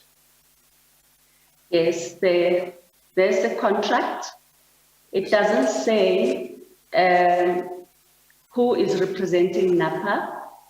It doesn't say who is representing SSA. That's on the first page. And then if we go to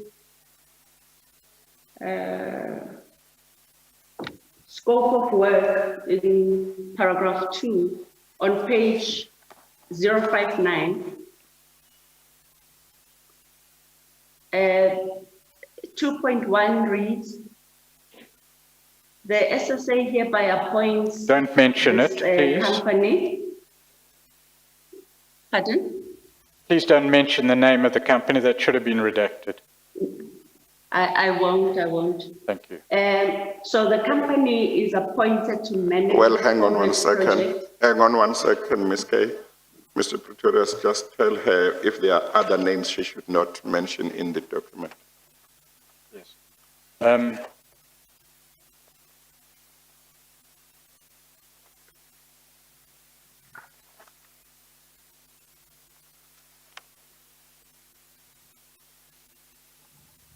Chair, I'm comforted by the fact that this bundle, as it is with its redactions, has been cleared by the legal representatives of the SSA and therefore by the SSA itself. So we can't get into any difficulty with the SSA, but I'm conscious. But you have been you have been overriding them, isn't it? Well, I've been going further than they've gone. Yeah. And in that sense, I've overriding them. And just as a matter of precaution, it may be that this redaction is not complete because only some of the name has been redacted. If you look at the document, for example, the definition of contractor. Do you want to say she must not mention any name? Name of a person or name of any entity or company? Yes, please. Obviously, she can mention CTSO, I guess. Yes, sure. Yeah. And I will then take further instructions. I'm not certain at the moment, but it just appears that there may be a problem with the extent of the redaction. Yes, okay. So I guess what that means, Ms. Kay, is that you don't mention the name of a company appearing on the first line of clause 2.1, as well as the name of the company that appears on the second part of clause 2.1. Yes, I must stress, Chair, perhaps not in relation to this company, but certainly in relation to some companies. The investigation team attempted to trace them and have been unable to confirm their existence. So that raises a whole range of other possibilities that these were simply methods used to siphon funds, and that evidence has already been given by the acting DDG. But for the moment, I think it's just safer to do this. Until you know what the position is, as I understand it, you say that she should not mention. Well, in that page, those two seems to be the only names of companies. Yes, Chair. If she moves to another page of the same document, I guess what you have just said would apply as well, namely, she should avoid mentioning the names of companies that are there. Thank you, Chair. Okay, Ms. Kay, you were saying something about clause 2.1 when we interrupted you.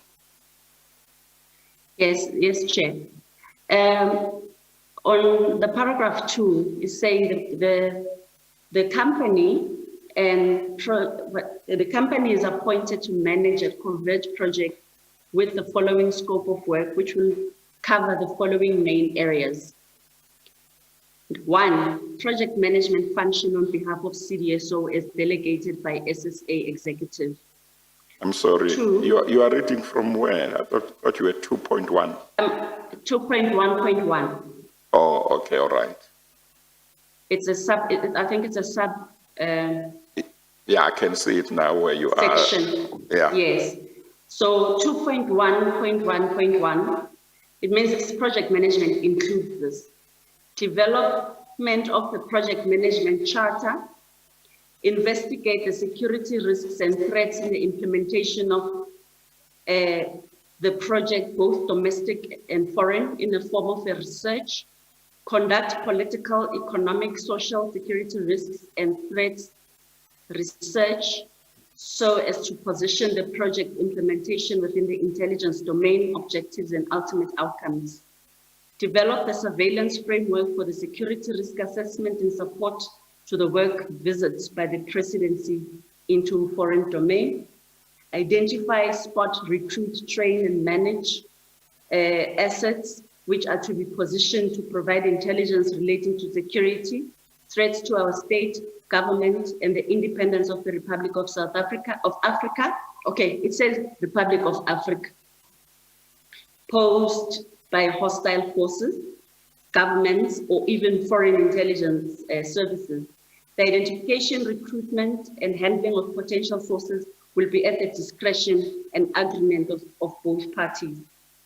2.1.5.6, monitoring and evaluation of security risks and threats against the state, both domestic and foreign. 2.1.7, development of counterintelligence programs and action plans that are to assist in dealing with identified security risks and threats, advise the state and the state security agency timelessly on appropriate interventions. The scope of work shall endure for a period of 12 months, commencing on the 1st of January 2015. So that is what I wanted to highlight, to be highlighted and to be placed on record in terms of the scope, because according to our legal practitioners who looked at these contracts, and when we look at the legislation, that is the mandate of the SSA, which was being outsourced to this company. The other contracts read almost copy and paste of these tasks. And what is astounding is that these contracts are assigned in the same month, most of them to do the same work, and later on start drawing funds. Invoices coming from these companies are then utilized to access the funds for the various projects that we've covered yesterday. Yes. Chair. There's an interesting clause that appears on page 62, which appears to be entirely contradictory to what you've just read, and then we'll comment on all of them in due course. Under the head Independence, paragraph 10, the company acts as an independent contractor, which is rather alarming, and not as an agent of state security agency and has no authority to act on behalf of or bind the state security agency unless expressly agreed so in writing. It's difficult to understand how that clause sits with what you have just read as the authority given under the scope of work. But I'll invite you to comment in a moment. It seems that the matters listed in the clause scope of work on page 59 are precisely what the SSA is obliged by legislation to do, and carefully constructed legislation, regulations, and internal provisions. Is that a fair observation? Yes, I agree. It is, that's exactly what the issue is. And you say several contracts were signed in these terms,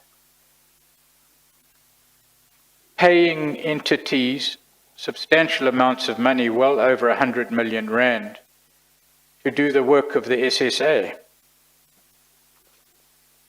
Yes, Chair. Hence, we came to that conclusion of there was a parallel intelligence machinery that was set up during that period. So the result is, as you point out, that private entities paid for by taxpayers' money are operating outside the strict controls of the legislation and regulations to conduct intelligence operations.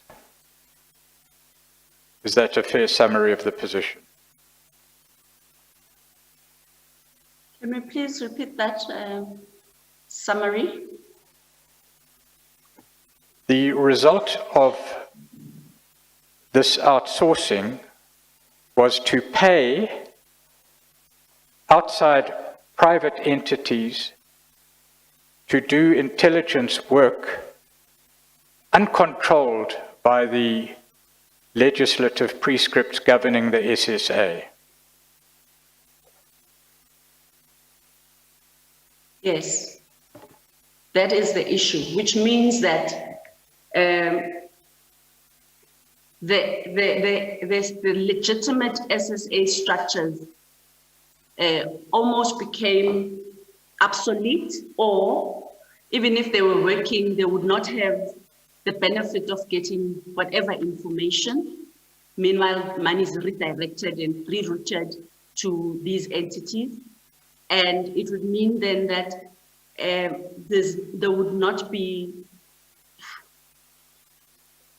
they would actually be paralyzed. SSA in its true nature would be brought to a state of paralysis, because then they will get this maybe criticism that, oh, you're focusing on open source, or but you'll find that people didn't actually have the resources, or they were not fully engaged. That is just my view. Right. So there, I guess, Ms. Kay, there are a number of points that arise from this evidence. Is one of them that private companies were paid money from SSA to do SSA work that SSA had personnel who were supposed to do that work. Is that one of the points That's it. that you are making? Yes, Chair. That's So- exactly it. So SSA has got personnel who are supposed to do this work. They are paid so that they can do this work, but money is taken out to pay private companies to do that work. So there's duplication, quite apart from the question whether or not it was legal to do that. Yes, and furthermore, Chair, Yes. we should also look at this in the context of the many co-workers that were also appointed in inverted commas, to work within and with CDSO. So how do they fit in if there's a company? There are various companies that are required to do that, pay for that, and then there's also co-workers that are capacitating CDSO.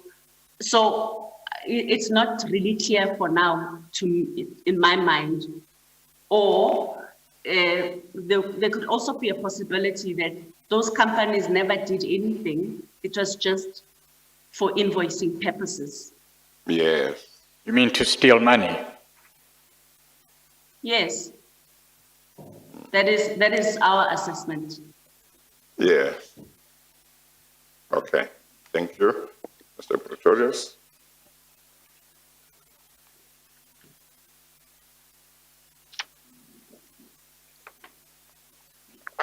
You would bear with me a moment, Chair.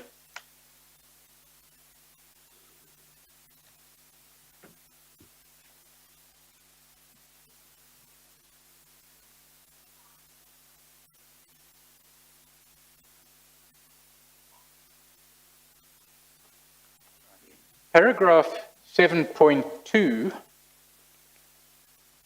on page 61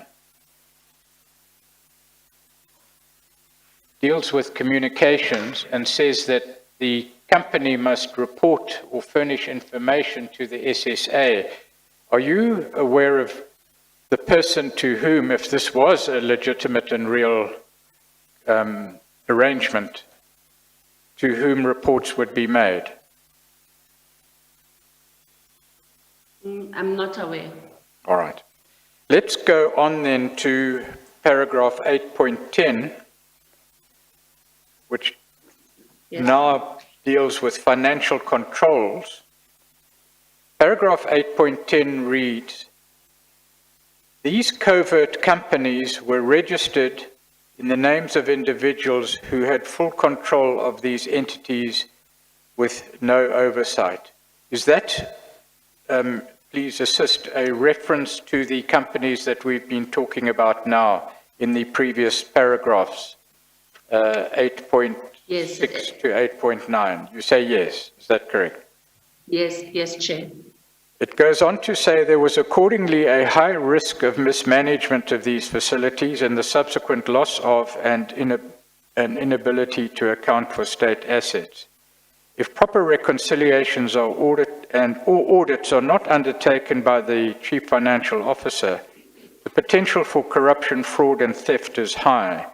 In addition, there is no standard operating procedure for procurement in the covert space, and there is no oversight for procurement above 500,000 Rand. As a result, the risk of fraud and or theft of state funds is increased.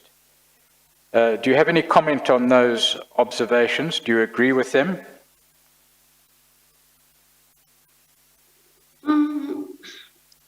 I don't have the facts and the knowledge to be able to agree. I don't know that whether there indeed are no SOPs for procurement in the COVID space. I'm not the expert on COVID operations, so I would prefer not to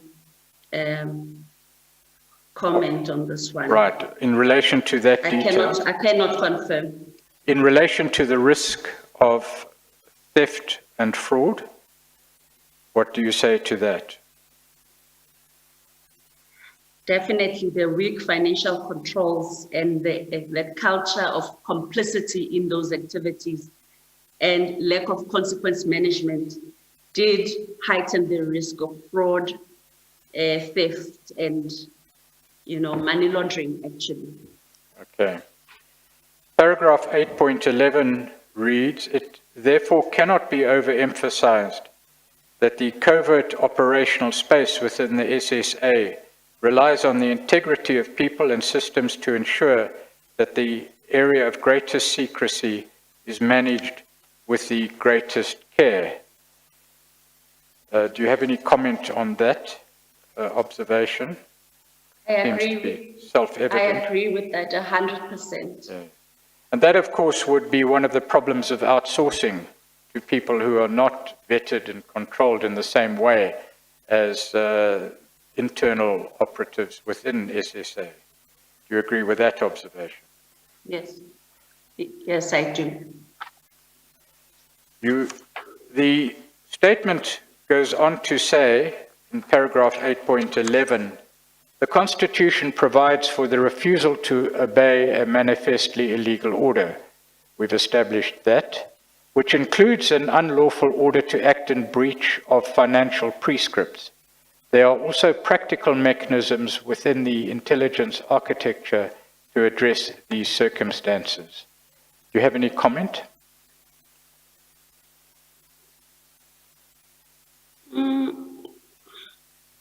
I mean, the Constitution provides for it.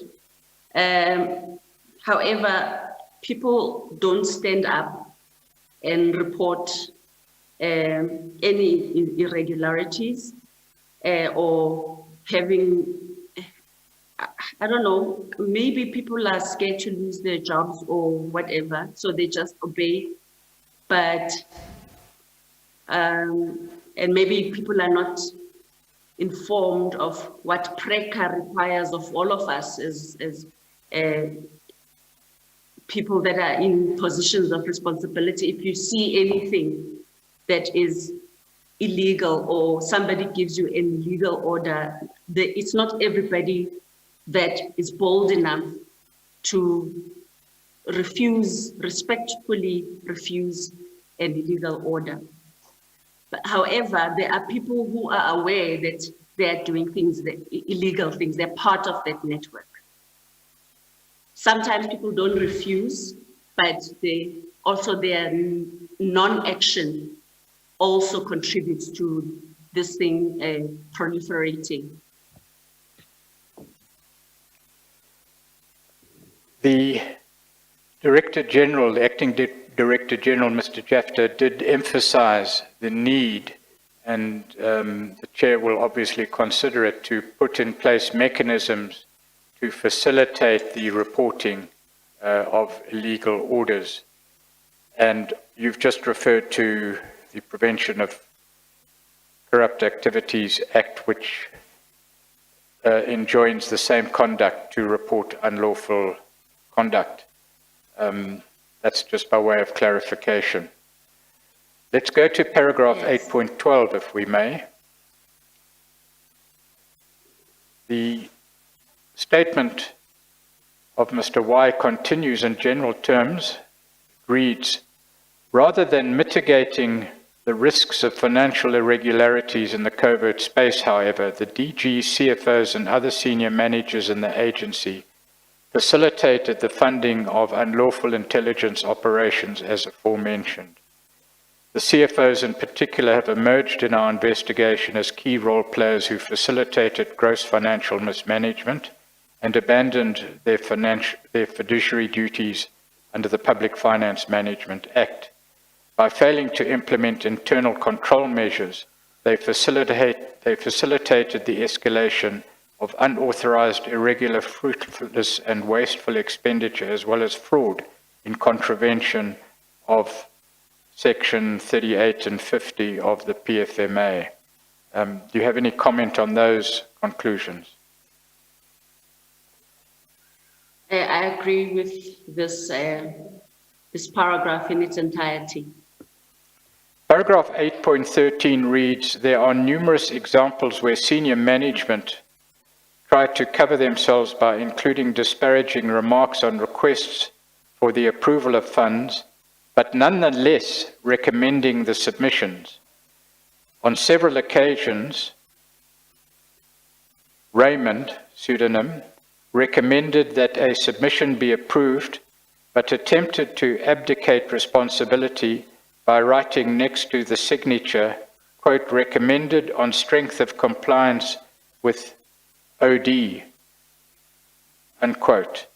In another instance, a senior member of management recommended a submission with multi-million rand implications, but wrote, quote, as per the instruction of the minister, unquote. These comments indicate that the persons involved knowingly approved financial irregularities and attempted to conceal their complicity in a culture of impunity. Do you have any comments on that? With those statements? My only comment is that I have seen the documents, there's numerous of them, and I don't know at a senior level what would make a person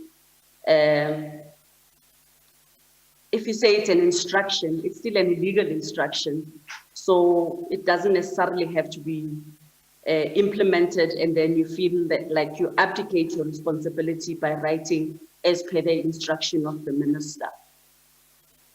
Yes, Because so there should be mechanisms, there should be mechanisms for senior managers at least to know where to go to raise those objections.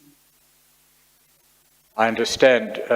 Is it fair to summarize what your comments entail by saying that it is no excuse for someone approving a recommendation or recommending a submission by deferring to the instruction of the minister?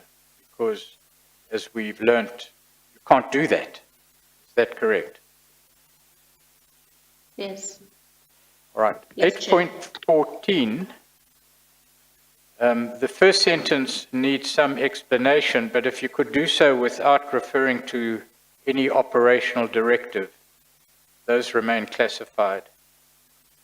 Financial controls were also weakened by restricting the access of financial officers to operational directives regulating the financial management of operational work. Now, the operational directives are restricted. They haven't been declassified, so we can't refer to their content. But operational directives, we know from evidence already given that they would control the operations of the SSA and its operatives and management in some detail. Did the financial officers have access to these operational directives? They should have. I assume they did have, because it is required even for a covert project to be established. That operational plan should be approved by the CFO. So CFOs should have copies of the ODs, and I think they do have, especially if you refer to the paragraph above 8.13, where if a CFO is going to write maybe recommended on the strength of compliance with ODs, that already indicates that they know the ODs. Well, that's a matter of interpretation. Of course, the person who makes the recommendation may say, look, I don't know what the OD says, but it must be complied with. But I don't want to debate that with you. Then 8.14, I understand you would not entirely agree with the first sentence. You say they did have access to operational directives. So one can't say that financial controls were also weakened by restricting the access of financial officers to the operational directives. Do I understand you correctly? We can say that because it's maybe junior level financial officers didn't have access to those directives, but at the level of a CFO, they would have access to the ODs. I understand. Thank you. The paragraph continues to read, this resulted in an inability to monitor compliance with operational directives with regard to the remuneration of agents or contacts, resulting in a higher risk of fraud and or theft. It is also of concern that financial officers were required to sign non-disclosure forms despite holding top-secret security clearances and taking the oath of secrecy required for all intelligence officers. This was a purported control measure taken by Raymond, pseudonym, to prevent information leakages. Do you have any comment on that? Yes, I agree with that paragraph. We actually do have a sworn statement in this regard, explaining what happened in this space. particularly in the 2017-2018 financial year. Then paragraph 8.15 reads, an insufficient segregation of duties within certain control processes allowed for users with dual roles and transaction codes not in line with their job description to facilitate irregular transactions. This was attributed to a lack of capacity in Chief Directorate Finance, which was said to necessitate the unfettered access. Furthermore, the system roles were not linked to standard operating procedures, and staff appeared to have inadequate knowledge and compliance with SSA policies. Despite attempts by some managers within this area to upskill and capacitate the existing staff with the requisite skills, the CFOs did not support these endeavours. Is that fair comment? Do you agree? Do you want to qualify? I just want to say that last line, for me, I'm only certain of one CFO. So when you say CFOs, I can't, I don't know, it's a small issue, but it's not plural in my view. All right, that is noted. Yes, and so a particular everything CFO. else, yeah, everything that has been explained there, we actually had, because we have an expert in the team that deals with these things, it was actually tested, and there is historical information on this. So I do support and agree with this paragraph. All right, let's move on to the next section, which deals with financial irregularities and the use of cash. Paragraph 8.16 reads, the investigation found that weaknesses in the internal control environment allowed for state funds to be accessed with impunity. Funds supposedly used for projects were withdrawn irregularly. 8.16.1, in most instances, funds were withdrawn without the necessary authorizations or authorization at the correct level as required by the MPD. Do you have any comment on the introductory part of the paragraph and that subparagraph?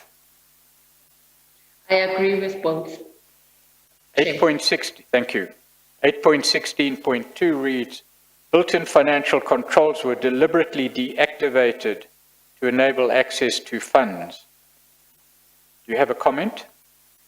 Yes, as I explained yesterday, Chair, that CDSO didn't have an APP, so they couldn't load the budget and so that we can manage exercise controls. So on the system, the finance system, there's a built-in feature which is called a funds availability check. That funds availability check is a tool for the budget controllers to be able to see if, when you try to take a TA, to see if there is a budget, there are funds available for that. Now, in this period of CDSO, the funds availability check function was switched off by the then CFO, and that's what enabled CDSO to be able to expend like a whole 30 million that's meant for a year to use all of that, to exhaust those funds within 3 months, and then allow them to still keep on taking TAs because the funds availability check function was deactivated. And I also agree with this on the basis that there is documentation that proves that when that CFO went on a work trip for 4 days, other financial staff within that unit took that gap and applied to whoever was acting in those 4 days, requested that the funds availability check function be reactivated. And the person did exactly that.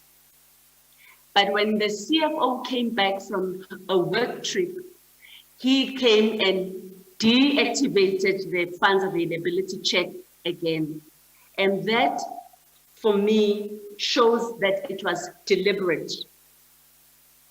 So that's what we found as the team, Chair. Yeah.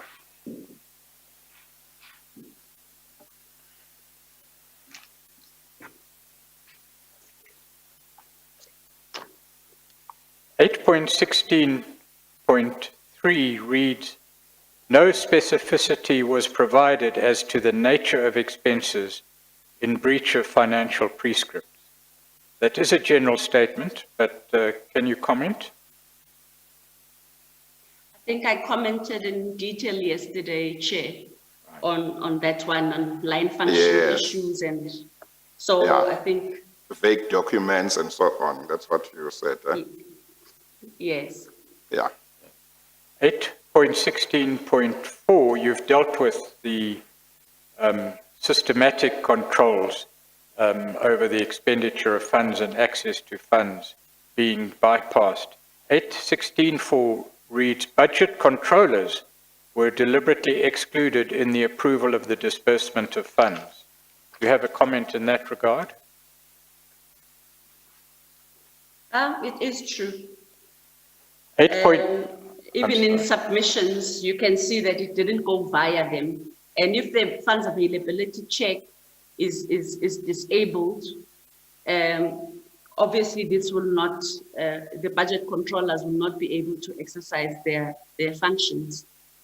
So I suspect that is why, I don't know if it came out anywhere in the affidavit, that is why it is alleged, but it's also proven in documents that the CFO then had instructed and directed that CDSO only uses and they channel all of their TAs to one specific financial officer who would process all of these transactions, and this went on for years. So this is one individual that was specializing in CDSO, whatever, the TAs and settlements and all of that. Right, let's go then to paragraph 8.17, the use of cash in operations is said sometimes to be necessary by previous witnesses, but is a matter that requires strict control, also said by previous witnesses. But 8.17 reads, a particular concern arising out of our investigation is the cash-based approach adopted by the SSA, coupled with a negligible audit trail, which has left the agency susceptible to illicit financial flows and possible money laundering. We will come to the example in a moment, but that general statement, do you have any comment? It would be useful to have the views of the investigation team in that regard. These are the views of the investigation team. This is exactly what we found. It's one of the findings. So I agree with that sentence.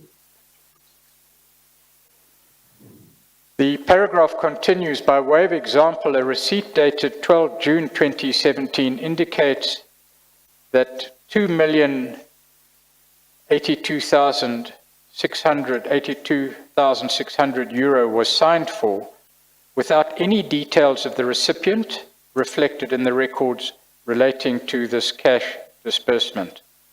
The records pertaining to this withdrawal reflect that the funds were withdrawn by codename Helen, which was approved by Mr. Arthur Fraser. These records in inverted commas, are contained in file 2 of the SSA bundle marked as Annexure RH2.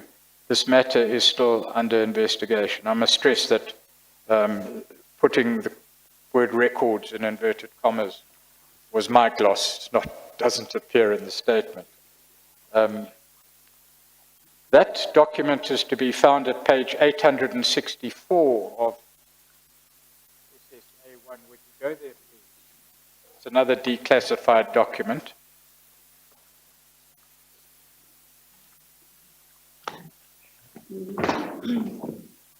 Is it towards the end of the file? Yes, it's right at the end, page 864. 864. Page 864.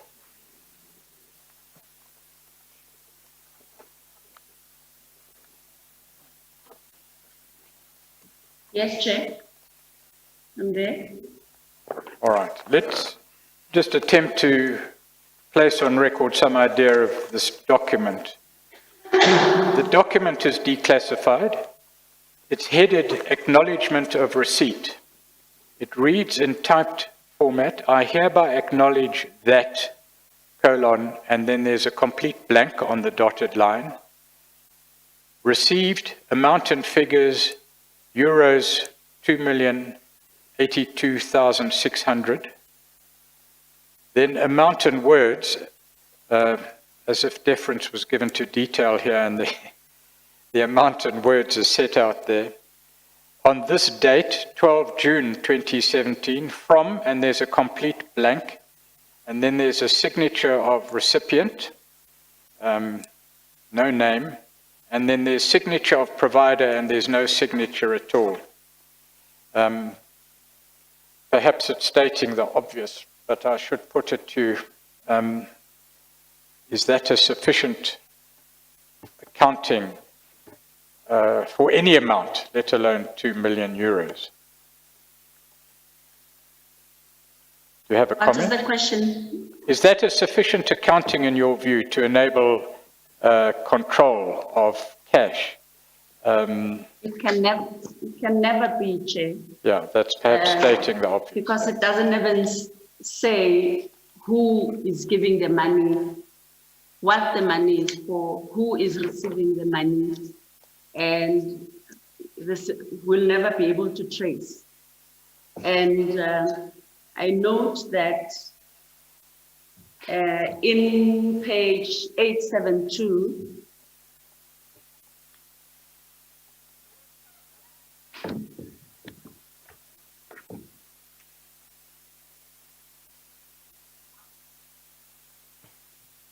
yes, please comment.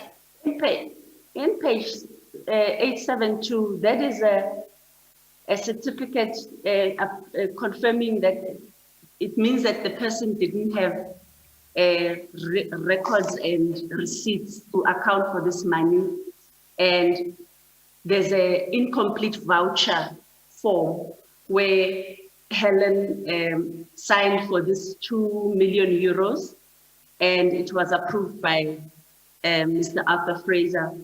So, Just to say, Helen being a pseudonym. Helen is a pseudonym, yes. the pseudonym Helen had signed there as a project administrator who was submitting this incomplete voucher for 2 million euros, and it was approved by Mr. Arthur Fraser. And when you look at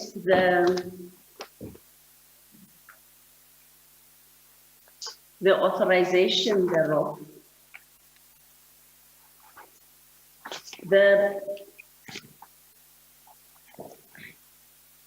I just want to check the green form, the temporary advance form.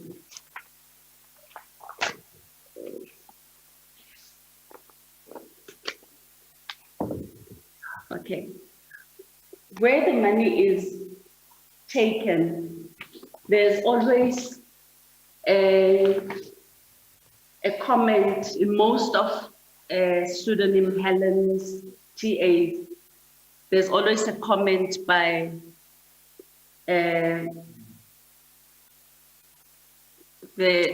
by Raymond, that a second TA should be allowed, or member can take second TA as allowed by the DG. So there's that consistency and also these incomplete vouchers. And what we need to also note about that receipt that you referred us to in 864, Chair, is that there's numerous of these receipts that we found and filed, and some of them just have the signature of the recipient and the rest is blank. And our conclusion from that is that it's a blank check. You can write any amount, the recipient has already signed. Yes. So there were a lot of those as well, which shows that there was no accountability, because it then raises the question that how did the people clear these temporary advances on the system if you can see that the receipts are not even there? And the disbursement of these funds is actually even just a piece of paper where you just write people's names or code names and you just write 1 million rand. So those are the things that we are raising in this, Mr. Y and the team are raising in this affidavit, in this section.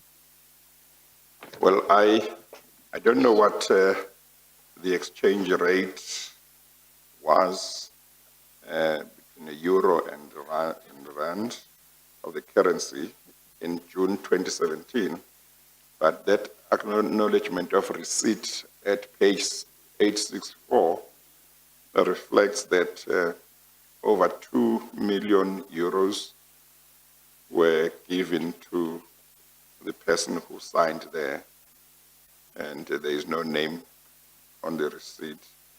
But my rough estimate is that the last time I knew, and that might be a long time, 8 rand would amount to 1 euro, so that might be over 16. That might be over 16 million. In the region of 30 million rand. Oh, you see, it's a long time I last checked. Oh, then, yes. At that time, now it would be 40 million rand. Right. About 30 million rands At the time. in June 2017. Yeah, I'm told. And Chair. now it would be 40 million rand. Yes. I'm more or not less. guaranteeing its correctness, Yeah. but I But think it's a fair estimate, Fair 30 million estimate. rand, but 40 million rand in today's terms, approximately. A lot of money. Yes, it's a lot of money. Yes. And Okay. just one further question quickly. Do I understand you to say that the example that we've given now is not an exception, but is a common, or was a common occurrence at the time? Yes, Chair. Chair, would this be a convenient time?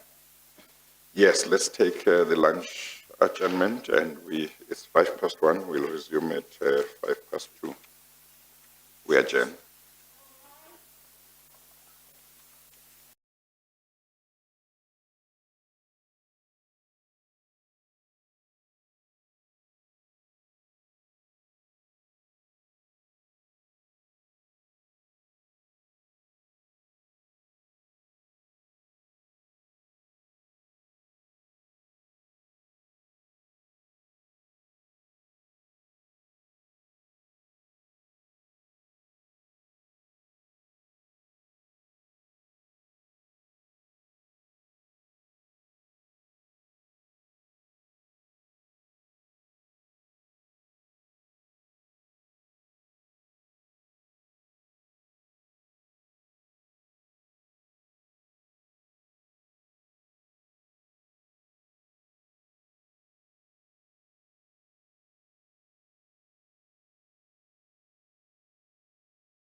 8.18 of Mr. Y's statement?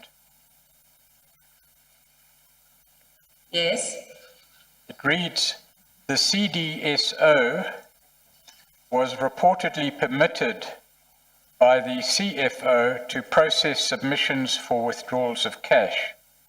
This not only enabled complicit CDSO members to run a parallel finance system, but also created opportunities for duplicate payments. Do you have a comment on that statement?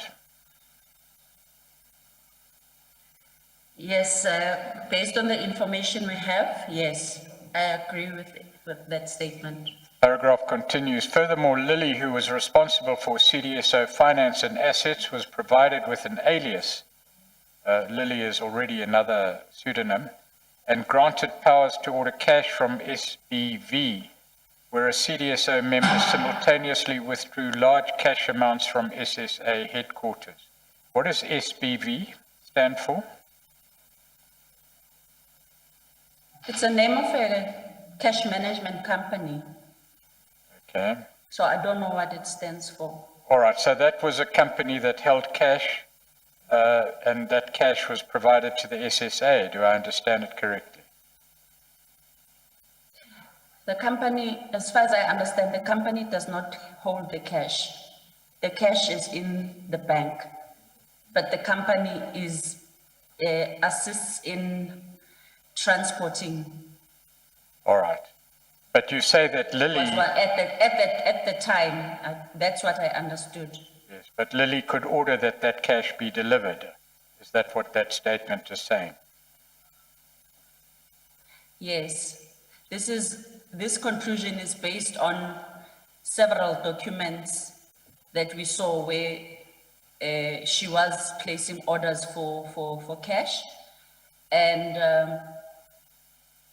also this was corroborated by one of the implicated individuals who said they were responsible for faxing these instructions to the company to, you know, when each time they wanted to order cash.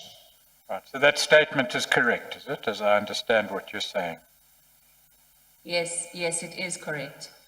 Paragraph 8.19 reads, there was a lack of implementation of standard operating procedures and in some instances a deliberate breaching of standard operating procedures by the CFOs in order to achieve ends that were irregular.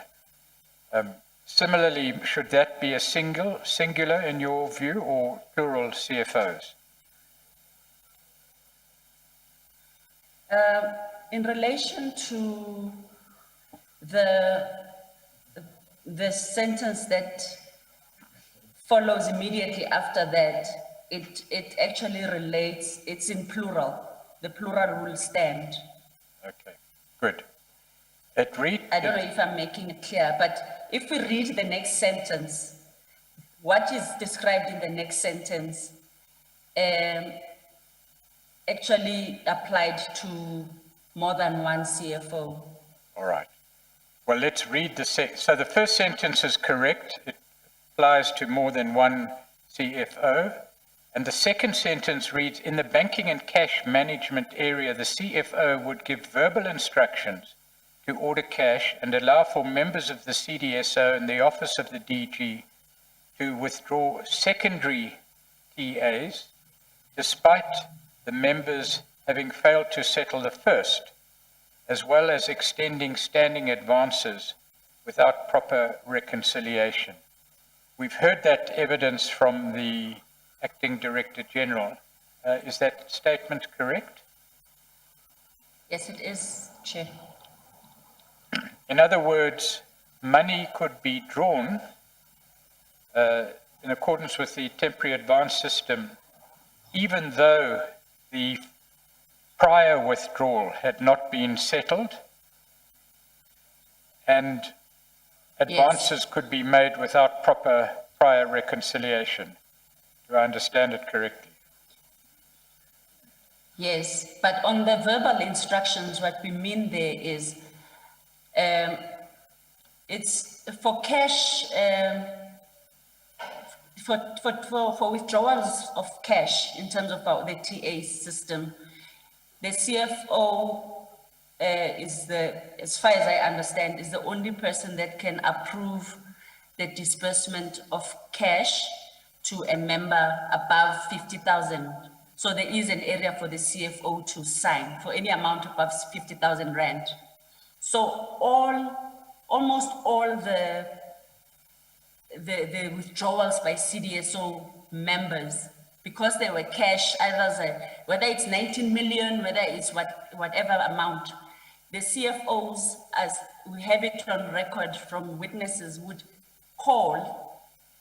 allegedly called the cashiers to give instruction to say, do you have 19 million rand there? Because somebody's coming to withdraw it. And if they don't, they would instruct them to order money from the same cash management company. And the money would be delivered and given to the various CDSO members or the office of the DG. Paragraph 8.20 reads, this conduct resulted in monthly cash flow shortages and the redirection of SSA retained funds for infrastructure development to covert operational work, for which no proper accounting was done. Is that correct? Yes, that is correct. Paragraph continues to read, in relation to the CDSO, budgets were approved, brackets, and revised to increase, close brackets, without annual performance plans being present. This was enabled by the deactivation of the funds availability check that is inbuilt within the system to ensure controls.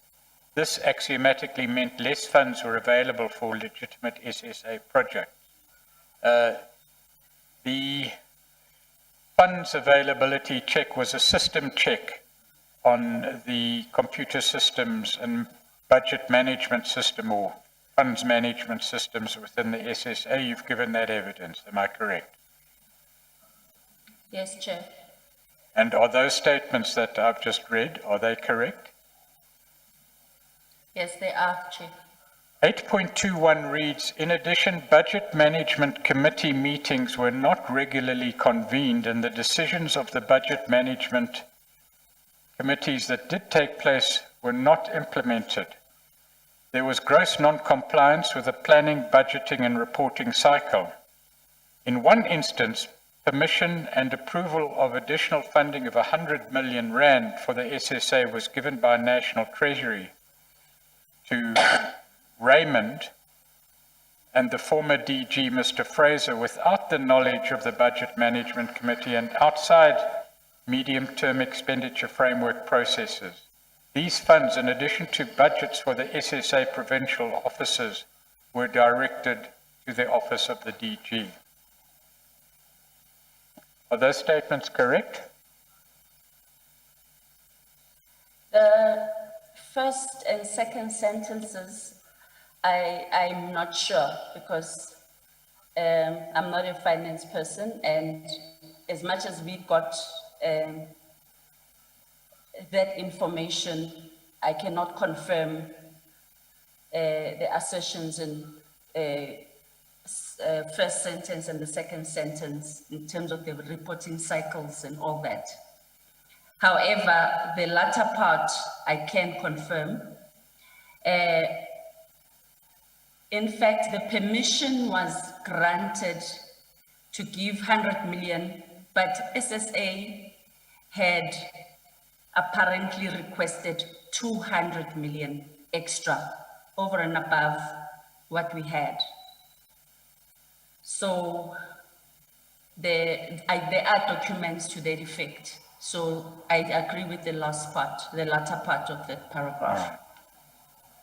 You did give evidence previously, and I'd just like to confirm that. In the last sentence of para 8.21, you talk of funds being directed to the office of the DG from the SSA provincial offices.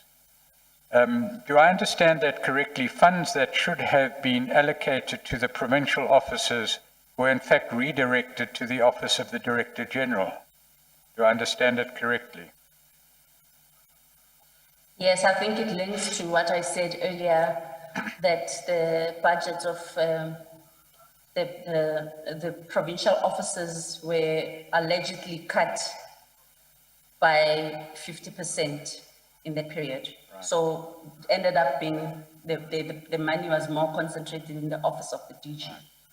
We know that the principal agent network program that existed prior to 2011 was apparently terminated and fully investigated.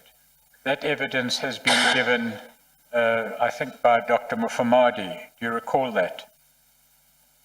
Yes, I do recall that. So in paragraph 8.22, and this is a new topic, the statement is made as part of the 2011 restructuring approved by Minister Cwele.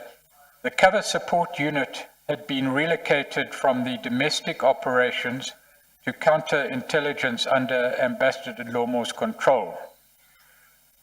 Is that correct? Yes, we covered that. It is correct. Yes. In terms of a further restructuring effective from 1 April 2017 as part of the Strategic Development Plan Vision 2035, the cover support unit was established in the office of the DG. We've also dealt with that. Yes. 8.23 reads, during Mr. Fraser's tenure as DG, there were irregularities in the management of the cover support unit that suggest an intention to resuscitate the operating model that was used in the implementation of the PAN program between 2007 and 2010, which had been found irregular and unlawful. In particular, similar irregularities relating to the renting of safe houses that occurred during PAN were uncovered during our recent Project VESA investigations. Are those statements correct? I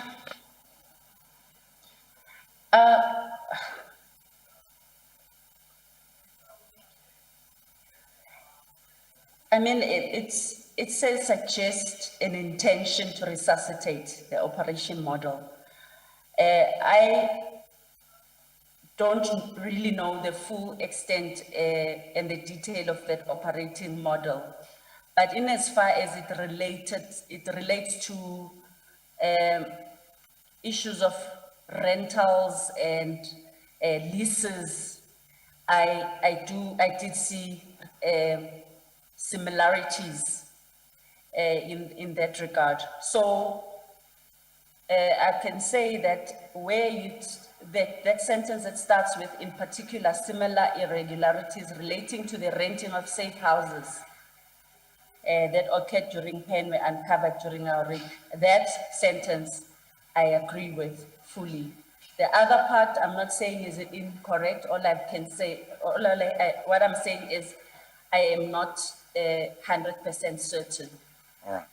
8.24 reads, in one instance, approximately 7 safe houses were purportedly leased by the cover support unit.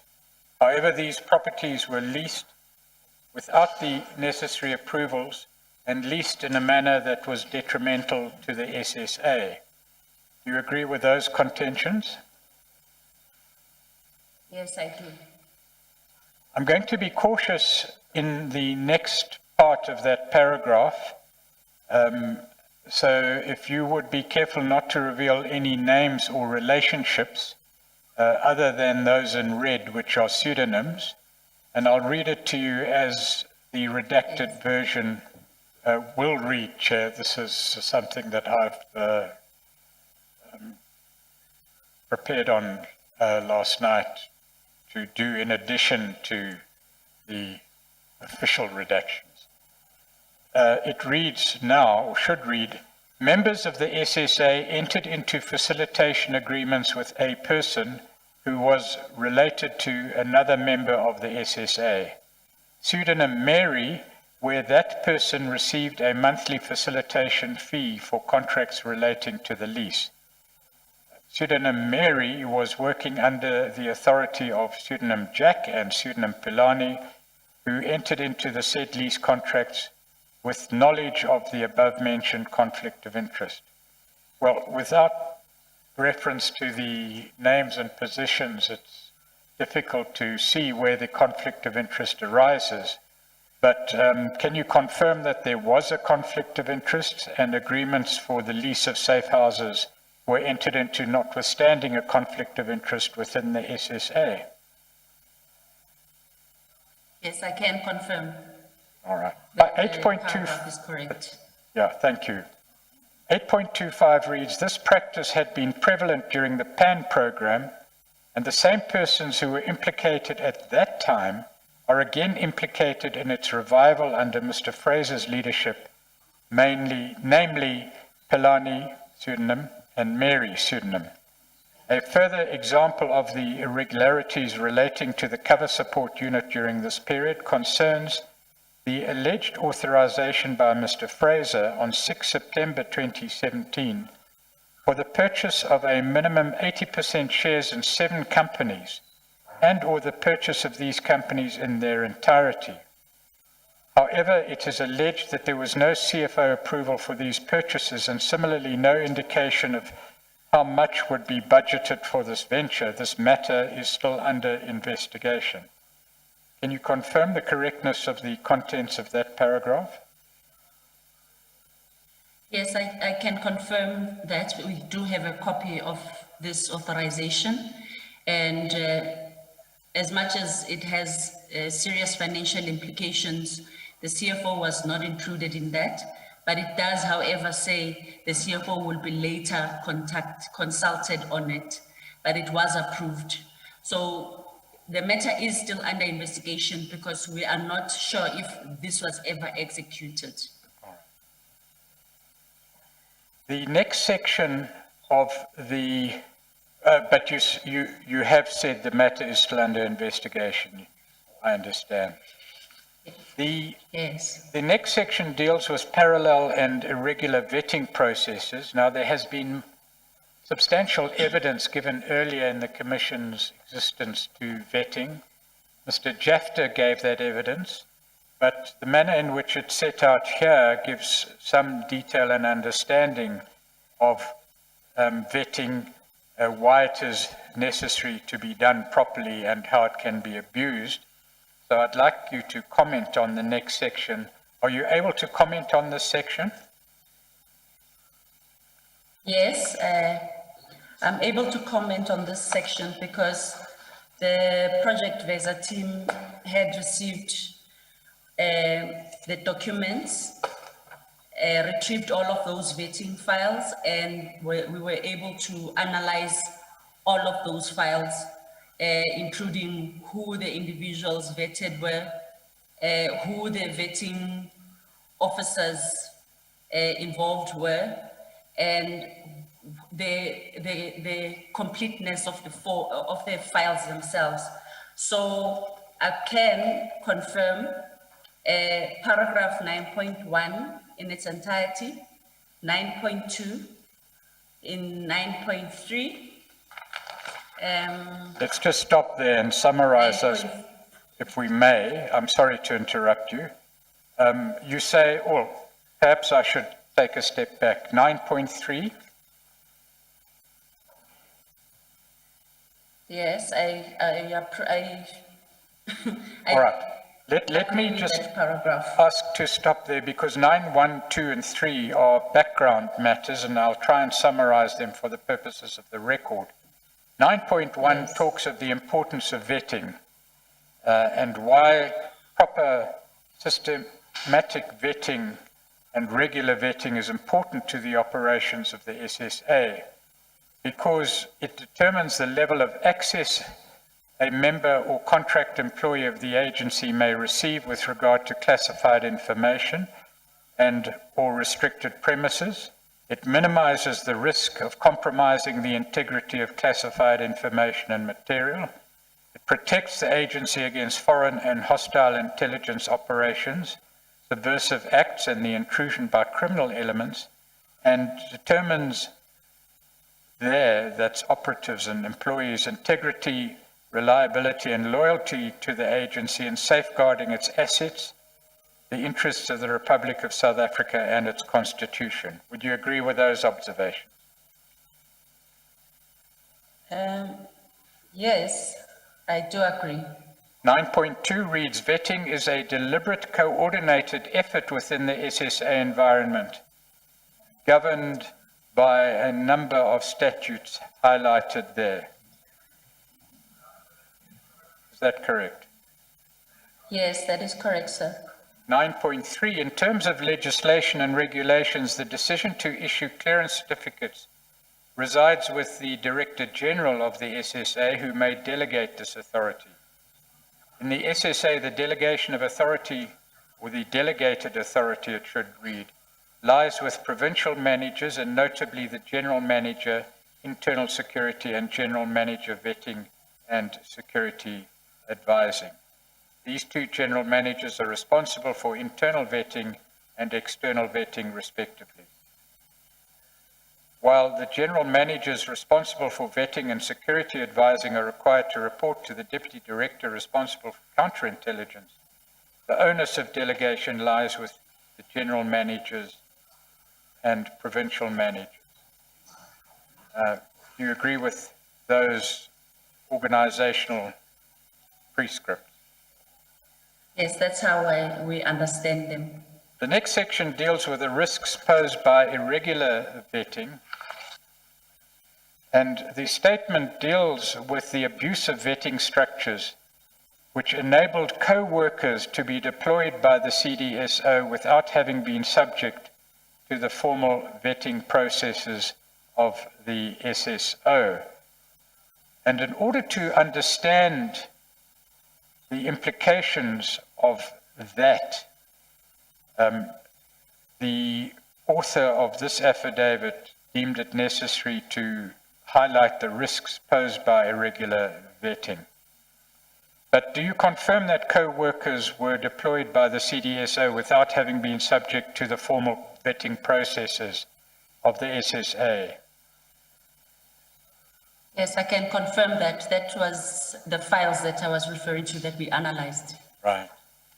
And it's important to understand the next section in the light of the purposes of the proper vetting regime that we spoke about a minute ago. 9.5 reads, the issuing of clearance certificates, which is the end product of the vetting function, provides an assurance to the recipients, organs of state, that the concerned individual is security competent. The issuing of certificates and, in effect, the vetting process is sacrosanct and falls squarely within the mandate of the SSA as a first-line measure in delivering on its counterintelligence mandate. Do you agree with that issue? Those Yes, matters I do. set out there. Sorry? I agree, Chair. Thank you. 9.6 reads, as a result of the establishment of a parallel vetting structure as detailed below, the checks and balances built into the SSA system were overridden, allowing for persons who were not security competent to gain access to organs of state, sensitive information, and positions of power or influence. Do you agree with that? Yes, I do agree. 9.7 reads, to appreciate the impact of such conduct on the agency, it is necessary to reflect on some of the conduct that these, quote, cleared, unquote, and I suppose that means persons not properly vetted, individuals were subsequently involved with. 971, the running of illegal counterintelligence operations that were in contravention of the Constitution, the Intelligence Services Act, and the agency's operational directives.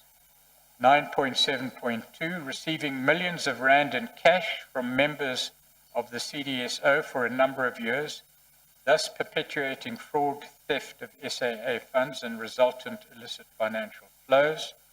973, receiving caches of SSA firearms and ammunition, including automatic rifles, which remain unaccounted for. These firearms were signed out of the SSA armory by CDSO members and handed over to individuals considered cleared by the parallel vetting outfit. And 974, parallel paramilitary training of SSA, CDSO, and so-called co-workers using SA firearms. The SSA armory was provided with neither with proof of these individuals, trainers, nor the trainees' firearm competence certificates. Do you have any comment on the contents of those 4 sub-paragraphs? I agree with all of them. And with regards to the firearms, we do have several statements that support that. But I have to indicate that we have to, maybe on 9.7.3, on the firearms issue, where we say including automatic rifles, maybe we could add some of which remain unaccounted for. As DG had indicated that some were recovered, and we submitted a list of these for ballistics.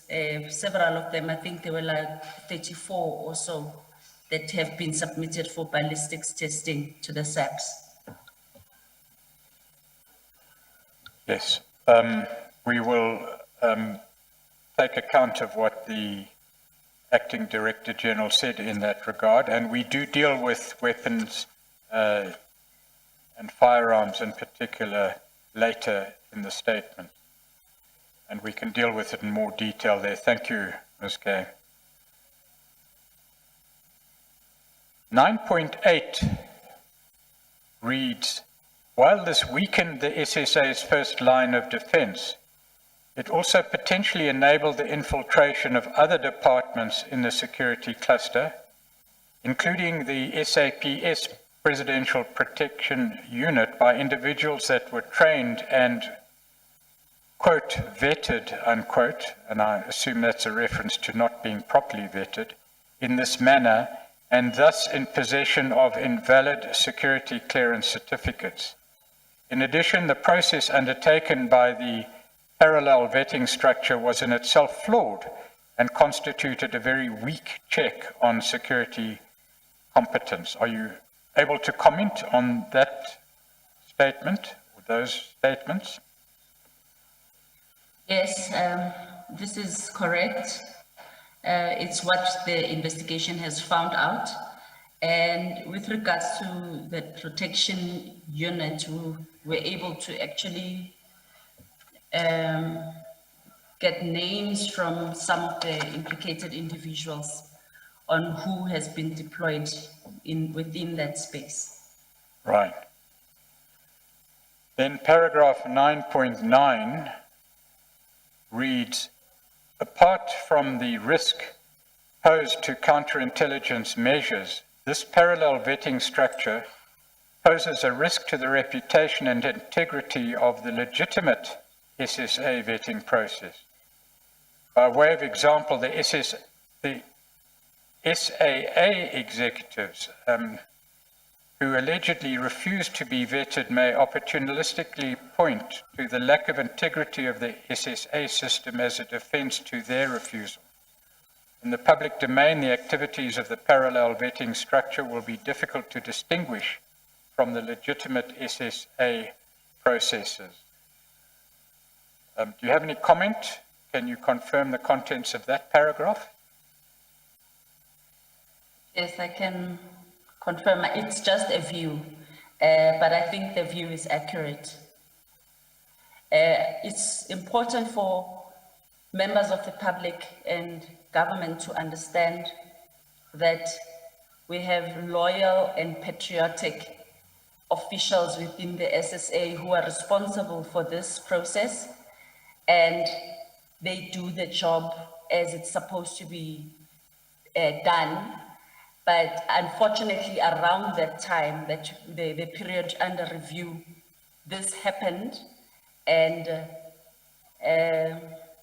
I hope it has been remedied right now, but it should not discourage anybody from cooperating with vetting processes that are undertaken by the SSA. The danger that is highlighted in paragraph 9.9, as I understand it, is that the existence of an illegitimate and flawed vetting process really undermines the proper process. Perhaps an obvious comment to Yes. make. And by Yes. undermining it in the public eye, it means there may be an unjustified resistance to the proper vetting process. Is that the point you're making? Yes. All right. Paragraph Yes, Chair. Thank you. We move now to the statement insofar as it deals with the parallel vetting structure. 9.10 reads, the Project Vesa investigation has uncovered evidence of a parallel vetting structure that operated within the Office of the Deputy Director General Counterintelligence during the period 2013 to 2018. Based on our interviews with witnesses and implicated persons, as well as our review of the relevant vetting files, it appears that this parallel structure vetted selected individuals and issued them with purported SSA clearance certificates. Not only did this practice bypass official SSA vetting channels, but the vetting processes followed by this parallel structure were irregular and weak. Can you confirm those findings? I can confirm this with the proviso that we revise the date there. I don't think the period is accurate. This process, according to my understanding, ended quite earlier on. It didn't go up to 2018, although the focus of the team, the scope, in terms of the period, is between 2012 and 2018. But it does not necessarily mean that this process, the vetting structure, existed till 2018. Is that clear, Mr. Chair? Yes, it's clear. Well, Chair can answer that as it's addressed to him. No, I think it's fine. What date would you suggest would be Okay. more accurate in your view? I don't know the date offhand, but what I can say is that the person who was responsible for this project had handed over these files to another unit within SSA. So that date, I don't have that information at hand. So I think that date and that year would be the safest to utilize in this regard. Perhaps we can check that. But we do have records of that. All right.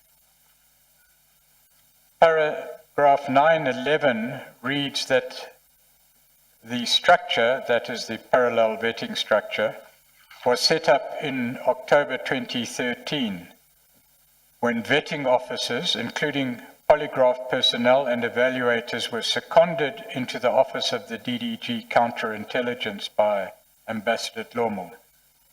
The correspondence informing these members that they were being seconded into Ambassador Dlomo's office did not indicate any particular purpose for the formation of this new structure beyond providing assistance to his office and the offices of the Director Domestic Branch and the Minister of State Security. Is that a fair summary of the facts within That's your what- knowledge? Yes, that is what we were told by the project manager. 9.12 reads, the team leader at the center of this parallel vetting structure was pseudonym Mandy, who worked as a vetting officer for another company, the name of the company has been deleted, before joining the agency as an internal vetting officer. Her team consisted of 5 vetting officers or evaluators and 2 polygraph examiners. Notwithstanding the fact that pseudonym Mandy is a seasoned vetting officer, the processes of her team failed to follow even the basic tenets of vetting. Can you comment on those statements? I agree with the statement.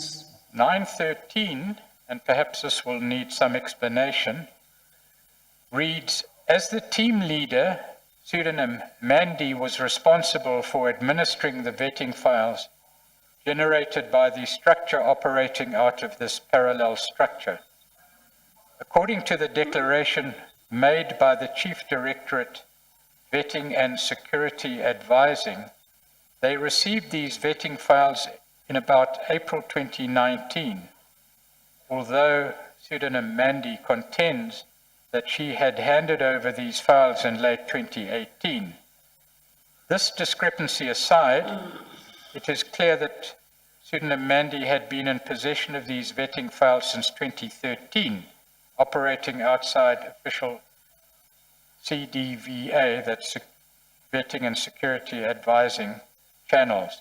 The import of that paragraph is not entirely clear. If you agree with it, perhaps you could clarify. Yes. Yes, and it's also helping me to withdraw that date. You remember that period where we said from 2013 to 2018? Yes. The structure operated, because I thought she had handed in, you see, there's a discrepancy in terms of when she handed these in, but it doesn't necessarily mean that the structure was operating when she handed in the files, because initially they did this work, and then the pseudonym Mandy later on became a project manager of some of the CDSO operations and projects that we had already covered yesterday, including tin roof.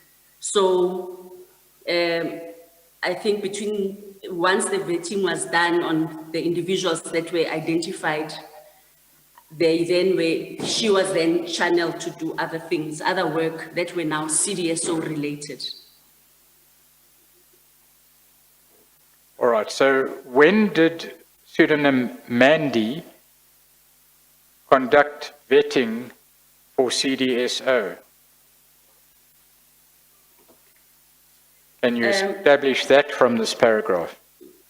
According to the report, to her, she was not conducting vetting.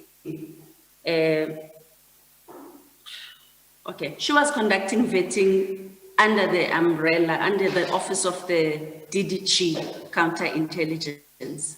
Right. But it so happens that most of the people that were vetted were co-workers who were then deployed in CDSO. However, there are some other people, senior members, management, that was vetted by her structure as well. All right, so it's beginning to become clear, but are you saying that even before Mandy arrived to conduct the vetting, there were other vetting processes that had taken place under the jurisdiction of the Office of the DDG prior to her arrival? Am I correct? No, you are not correct, Chair. All right, well, please explain why these dates. That process started when that team was constituted in 2013. Oh, I see. So that's when Mandy started working, because she was project leader from the beginning of the process. I'm guessing till the end.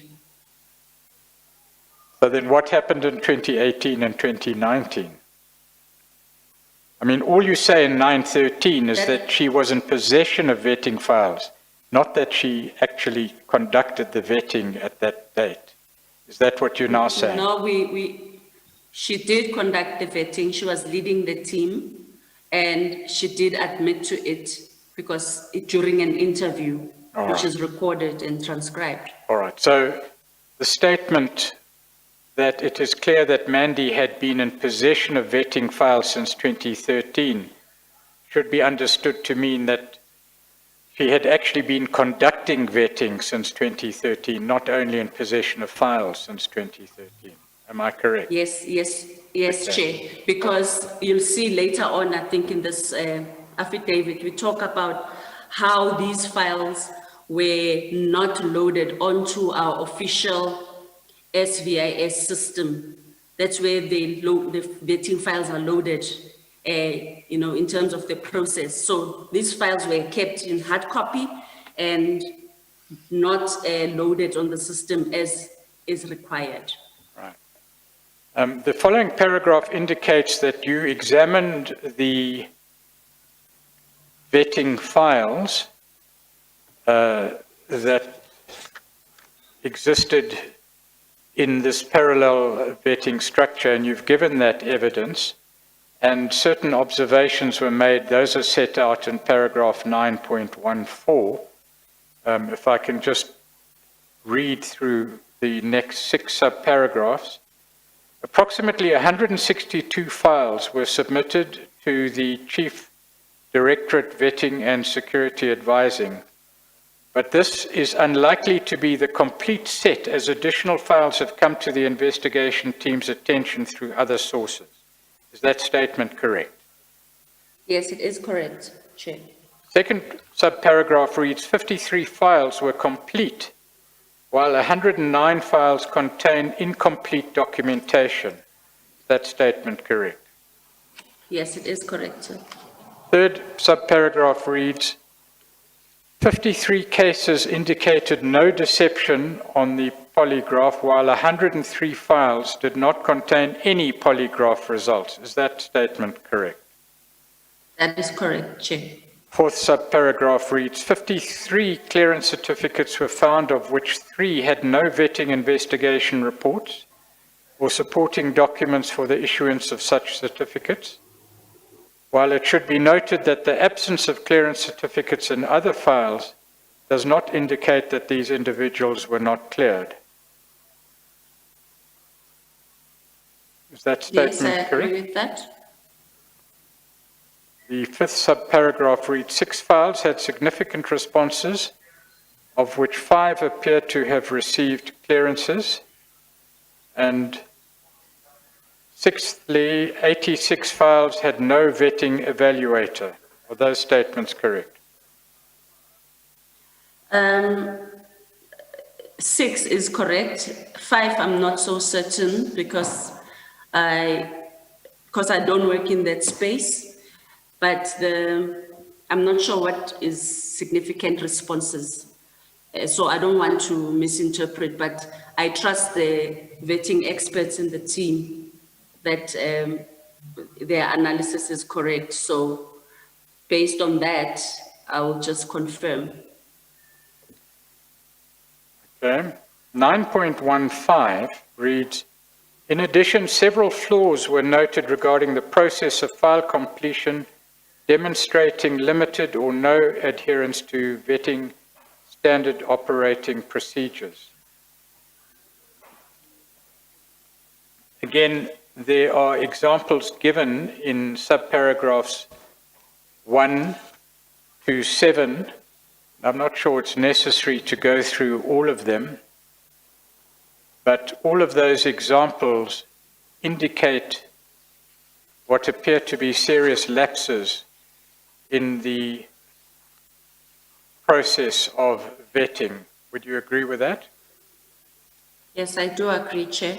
If you could just have a brief look at 9.15.1 to 9.15.7 and see if you agree with those observations. If there are any qualifications, perhaps we should place them on record.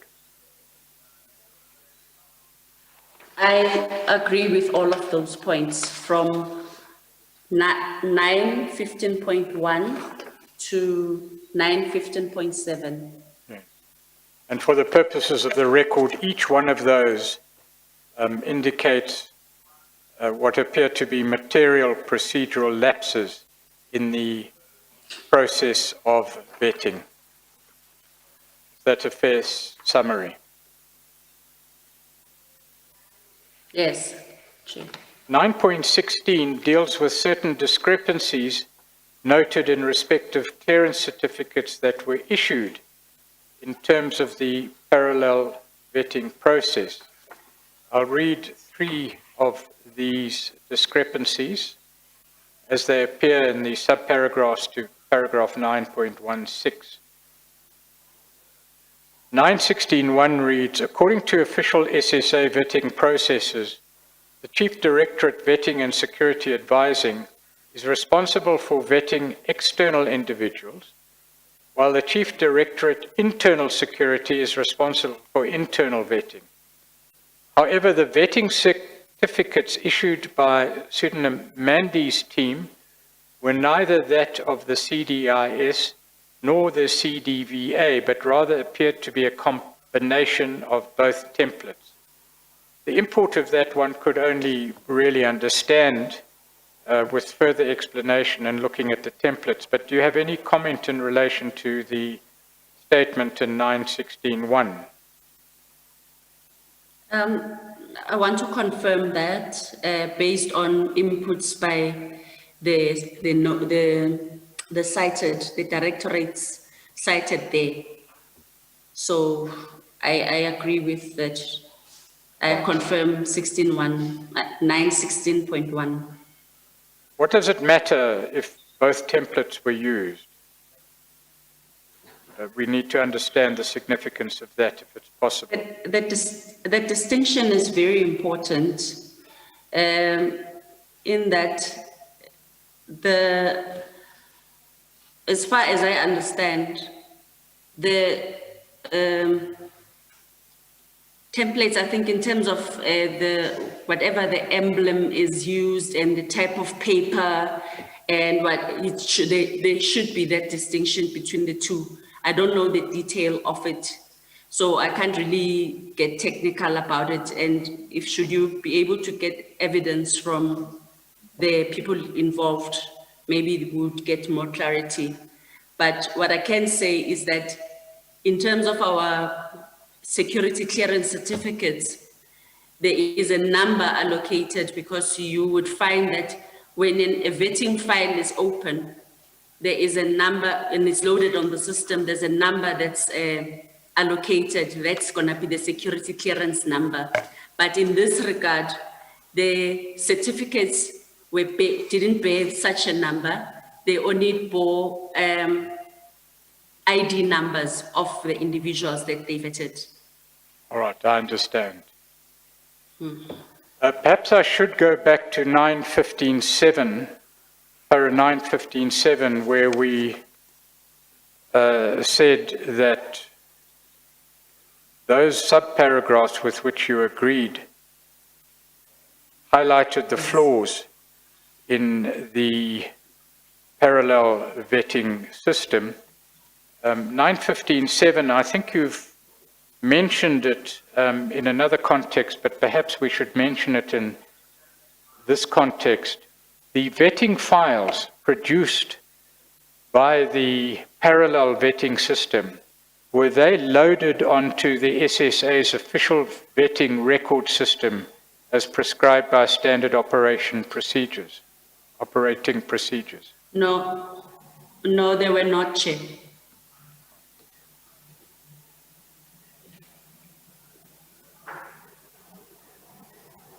Paragraph 9.16.2 reads, while the General Manager of the Chief Directorate Internal Security and the General Manager of the CDVA, that's the Chief Directorate Vetting and Security Advising, are duly delegated to sign clearance certificates issued by their respective divisions.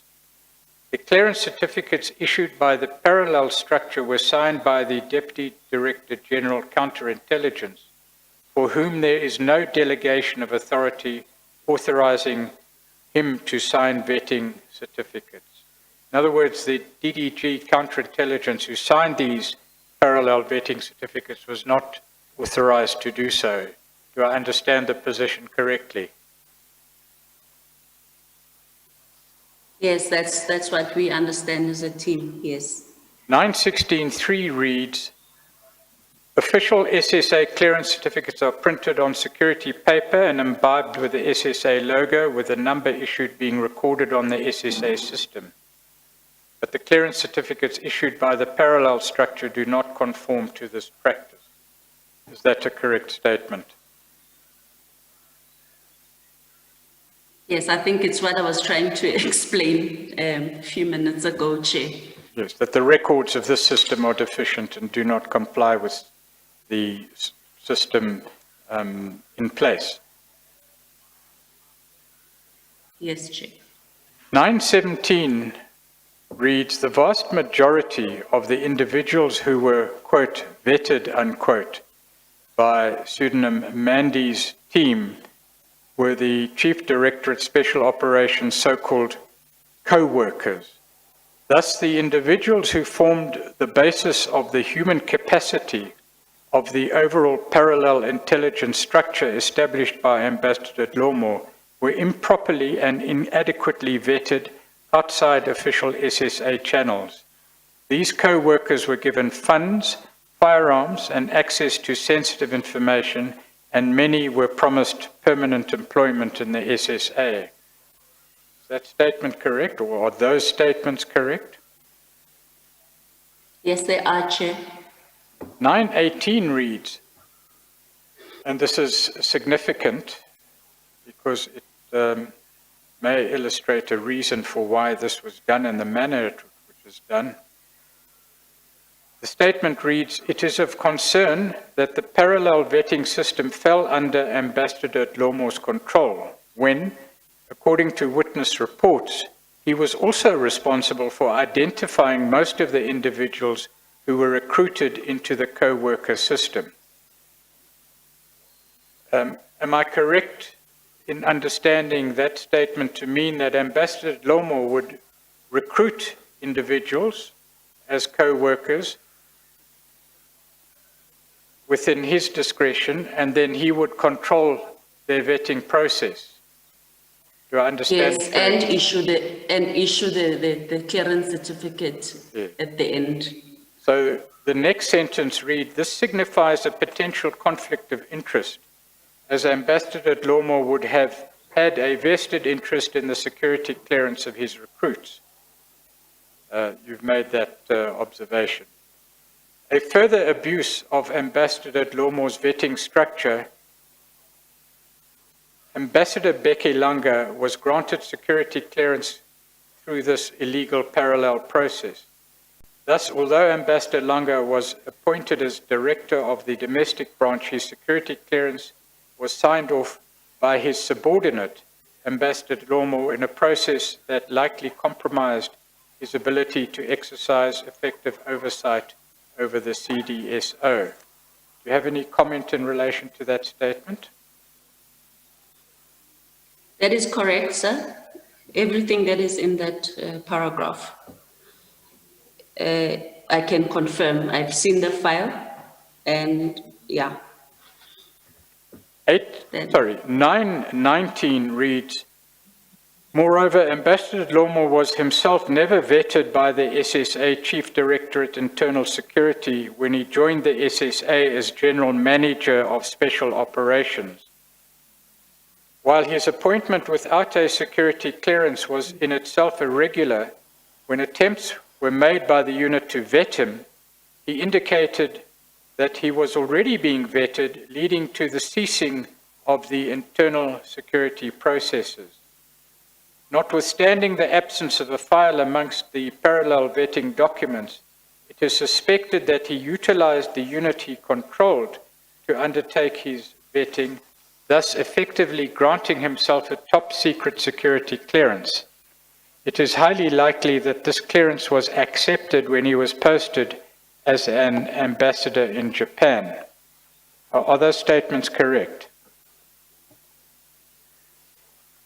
Yes, that is correct.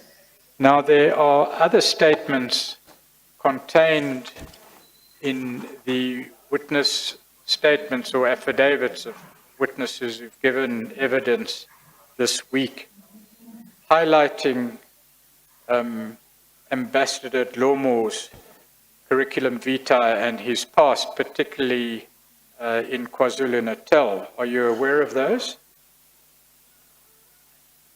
No, I'm not aware. All right. Those can be placed on record at a later stage. It's in the statements, Chair. Do you know whether Ambassador Dlomo's security clearance was ever subsequently withdrawn? No, I don't have any information on All right. that. That again can be dealt with in other. The next section deals with the vetting of Mr. Arthur Fraser. 9.20 reads, during our investigation into the parallel vetting structure, the Project VESA team discovered the vetting file of Mr. Fraser, which preceded his appointment as DG in September 2016. A preliminary perusal revealed striking irregularities which warranted further investigation.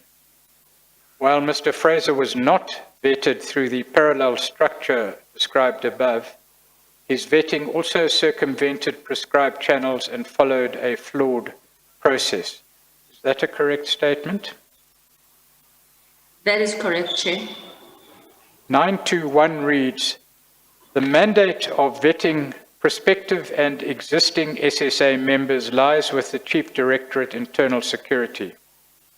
Thus, Mr. Fraser's vetting should have been conducted by CDIS.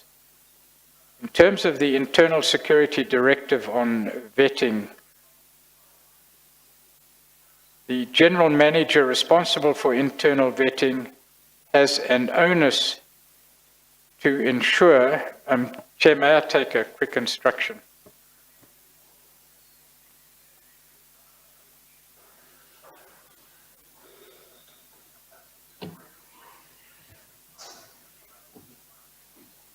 Well, internal prescripts have, as a general rule, not been declassified, and until I'm satisfied that this has been declassified, I'm not going to quote from the directive, Chair. So let's move on then to 9.22, if we may. You don't know, I take it, Ms. Kay, whether that internal security directive has been declassified. I'm not aware of it All right, being so declassified. let's go on then to 9.22. Mr. Fraser's entire vetting process was conducted by the Chief Directorate Vetting and Security Advising, which is primarily mandated to vet external individuals, that is non-SSA members, in other government departments. This irregular use of the external vetting capacity meant that the SSA officials responsible for Mr. Fraser's vetting were members who had been involved in the PAN program, namely pseudonym Pilani and pseudonym Wendy. As the acting General Manager Vetting and Security Advising, pseudonym Pilani had delegated authority to issue clearance certificates for external vetting. It appears that pseudonym Pilani and pseudonym Wendy commanded Mr. Fraser's vetting process from initiation to completion with little or no regard to vetting prescripts. It should also be noted that both Pilani, that's a pseudonym, and Ambassador Langer, who signed the clearance certificate, had been vetted by the parallel structure described earlier. Those statements, can you comment or tell us whether they are correct? I just want to look at my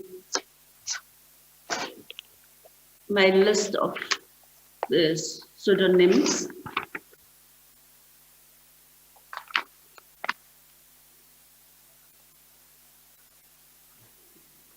I can confirm the paragraph.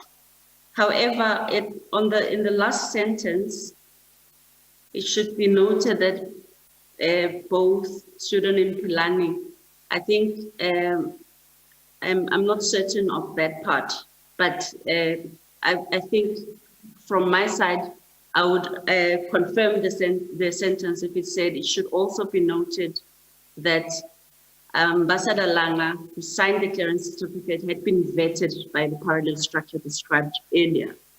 So Thank you for that that's where I'll clarification. leave it in. Yeah.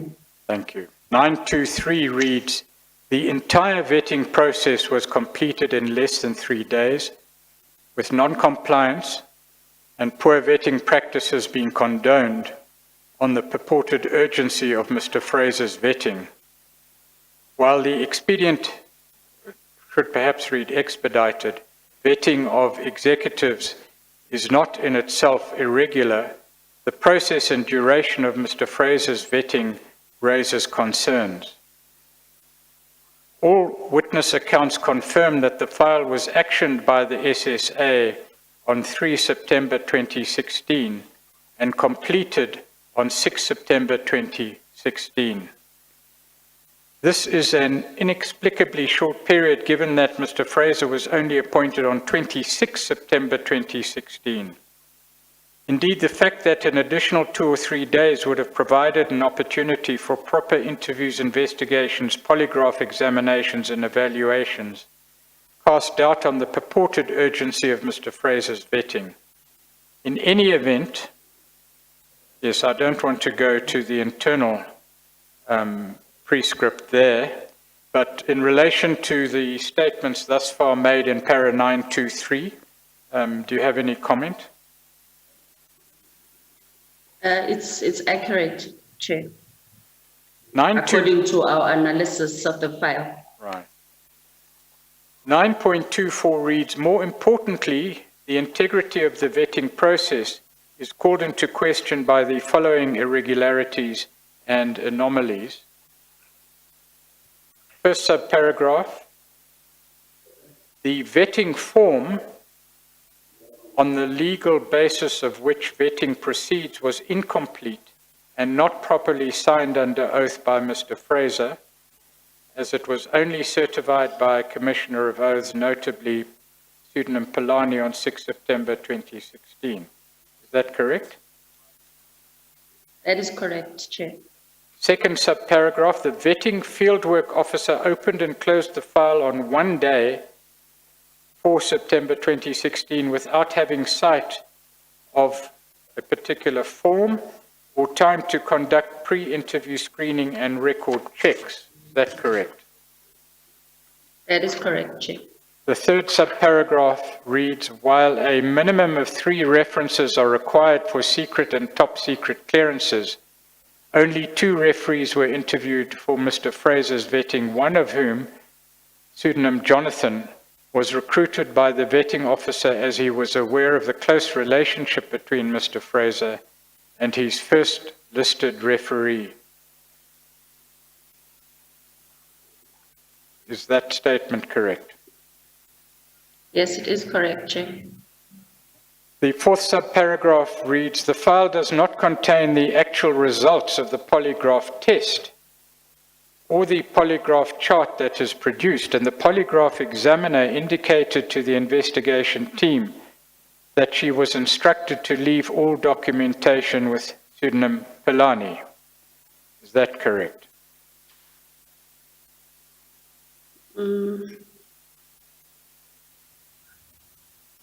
It is correct. I'm just not sure about the pseudonym there. I can't currently recall whether it was given to Wendy or Pilani, but the essence of that is correct, of the paragraph is correct. It might be someone else other than Pilani. It's either Pilani or Wendy. It could be Wendy because most of the stuff was done by Wendy in terms Right, and Wendy, we know, is also a pseudonym.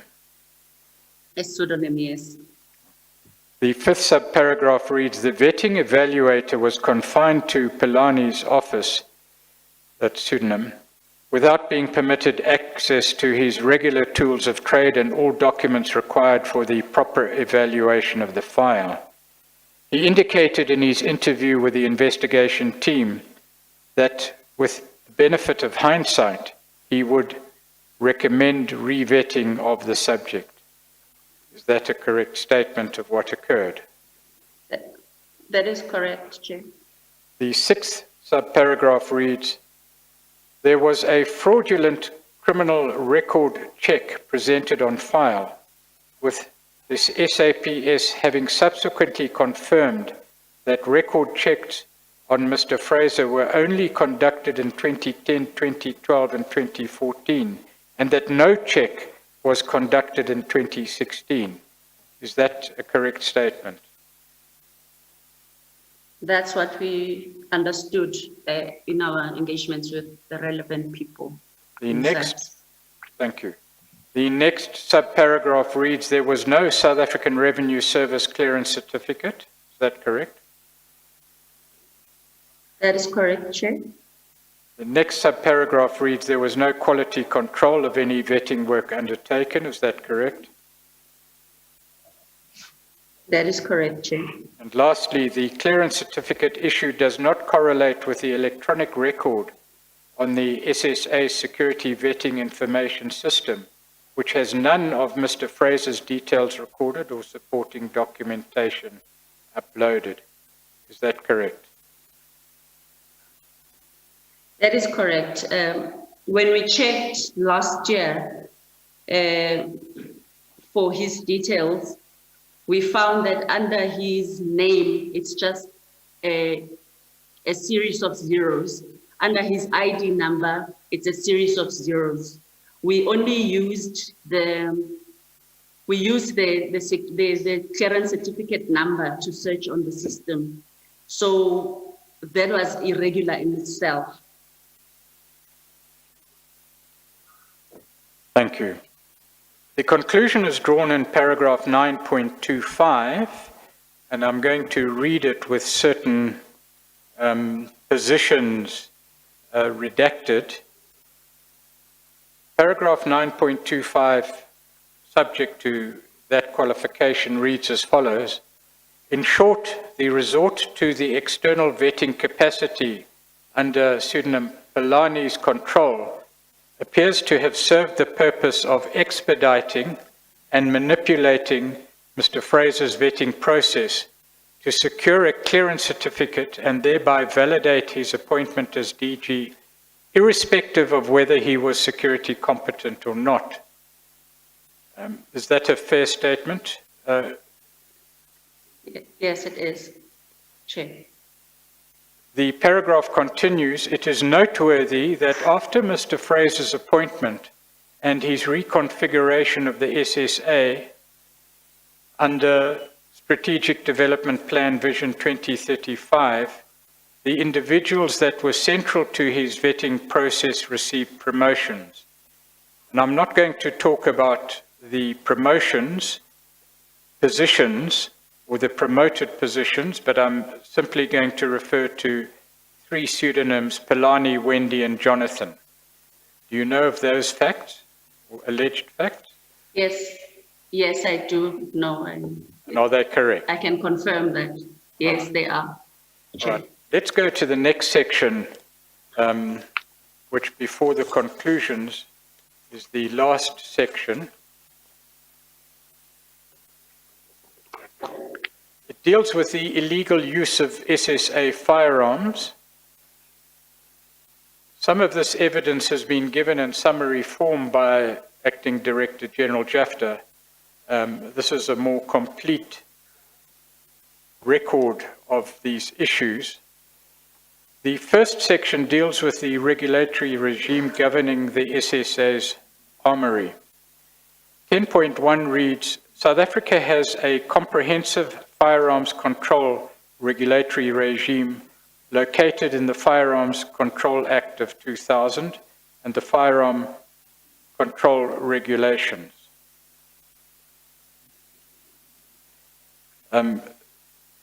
These bind the SSA, do they? Yes, they do, Chair. 10.2 reads, the Firearms Control Act and its associated regulations also impose stringent requirements on dealers to keep records on all firearms and ammunition in stock, including firearms stored on behalf of competent licensees. In terms of Section 95 of the Firearms Control Act, the SSA is declared as one of the official institutions permitted to store and keep firearms. The SSA thus derives its standard operating procedures relating to the management of firearms from the FCA, that's the Firearms Control Act. Is that correct? That is correct, Chair. 10.3 reads, this responsibility within the SSA resides with the Chief Directorate Internal Security, whose mandate includes ensuring physical security, VIP protection, as well as asset management. The latter encompasses the management of an armory in compliance with the Firearms Control Act to ensure full implementation of sufficient control measures, including registering with the SAPS. Is that a correct statement? That is correct, Chair. The fourth subparagraph of subparagraph 10 reads, the SSA through the CDIS, in pursuance of ensuring sufficient security and control measures, implemented various steps including but not limited to the drafting and approval of standard operating procedures and firearm training material, the development of face recognition ID card, firearm permits, and other relevant documentation. Is that correct? That is correct, Chair. This latter documentation includes official firearm requisition forms, annual firearm inspection, and accountability forms for all SSA provincial officers and relevant units, as well as firearm and ammunition transport documents. Is that correct? That is correct, Chair. The fifth subparagraph reads, furthermore, the standard operating procedures set out the guidelines for the application processes, issuing, possession, usage, and storage of official firearms, as well as for training in the use of these firearms. As such, these standard operating procedures cover the complete spectrum of procedures, tasks, and requisite workflow involved in the management of SSA firearms. The SSA has appointed competent armory officials who are very well acquainted with the Firearms Control Act and were actively involved in improving the physical security around firearms and in developing the standard operating procedures. Is that correct? That is correct, Chair. So it seems, by way of summary, Ms. Kay, that the issuing, use, and control of firearms is very strictly regulated in terms of legislation and regulations in a considerable amount of detail. Is that a fair summary? That is a fair summary, Chair. 10.6 then reads, despite the existence of these controls, SSA firearms were abused by individuals and the Chief Directorate Special Operations for illegal purposes. Our investigations indicate a glaring nexus, I think that's an incorrect word of nexus, but you can comment, between, on the one hand, the flouting, well, maybe it's correct, perhaps I should... It is correct, Yes. correct, Chair. Yes, I would have understood it to say glaring gap, but let's say it is a glaring connection between, on the one hand, the flouting of SSA recruitment processes, the circumvention of vetting processes, and the parallel training initiatives, and on the other hand, the illegal access to SSA firearms that this parallel counterintelligence structure obtained.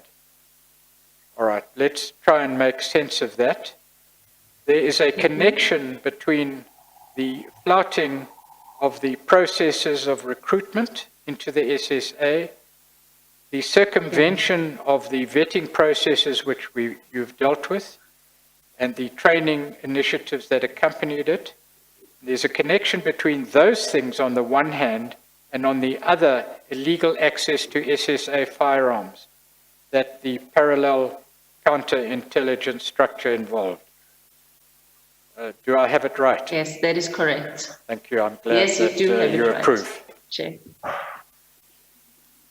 My apologies, Ms. Kay, for confusing you. The next section deals with irregular access to SSA firearms. 10.7 reads, in late 2014 and early 2015, the CDSO began requesting firearms from the SSA Armory. In total, 39 firearms were issued to the structure represented by specific individuals on the request of Ambassador Dlomo in his capacity as Deputy Director General Counterintelligence. The 39 firearms comprised of 11 R4 rifles, 10 pistols, 4 Glock 17 pistols, 8 Glock 19 pistols, 1 Mossberg 12-gauge shotgun, 3 BXP submachine guns, and 2 Uzi submachine guns. Is that correct? That is correct, Chair. I'll refrain from comment once more. Paragraph 10.8 reads, the requests for firearms by Ambassador Dlomo were made directly to the General Manager of CDIS, pseudonym Johan, who facilitated the handing over of firearms to CDSO. This was often done without the necessary forms being filled in or assurances being given that the persons receiving the firearms were security competent to receive them. Where submissions with the necessary authority were provided, the documents contained little information on the actual purpose for which the firearms would be used. Is that a correct statement? That is correct, Chair. Do the prescripts require, when drawing firearms from the armory, to state what the purpose of the firearm use would be? That's what we were made to understand Right. by the experts in that area. 10.9 reads, official firearm training sessions arranged by members of the armory were not attended by members of the CDSO as scheduled. This was attributed to Ambassador Dlomo, indicating that CDSO members were being trained externally by former SAPS members who were themselves co-workers. While this constituted a parallel firearm training process, SSA firearms were still utilized. Furthermore, the SSA Armory was not provided with proof of these trainers and trainees' firearm competence certificates before firearms were issued to be used in this training. Is that correct? That is correct, Chair. 10.10 reads, pseudonym Johan breached legal prescripts by facilitating the handing over of firearms to CDSO members without the required safeguards, and on numerous occasions even personally oversaw the issuing of firearms from the armory. Witness interviews indicate that this created an environment within the CDIS Armory section where they could not refuse irregular requests from CDSO members within the SSA due to the involvement of Johan. Yes, that is correct, Chair. Correct statement. And again, that would emphasize the need for processes to allow the communication or reporting of illegal orders, but that's a comment which has been made several times already. 10.11 reads, furthermore, Ambassador Dlomo, as a member of the SSA executive and not a member of operations, did not have a justifiable reason to make these requests for firearms. To exacerbate matters, the CDSO is a covert operational arm of the SAA, and as such generally takes necessary steps to avoid links to the SSA. It is therefore unclear why CDSO, if they were indeed conducting legitimate covert operations or training, would be comfortable using firearms that were directly traceable to the SSA. As pointed out above, when proper requests were made to the CDIS, the motivations used for accessing of the firearms were often vague, if proffered at all. Is that a correct statement of the course of events? That is correct. That is correct, Chair.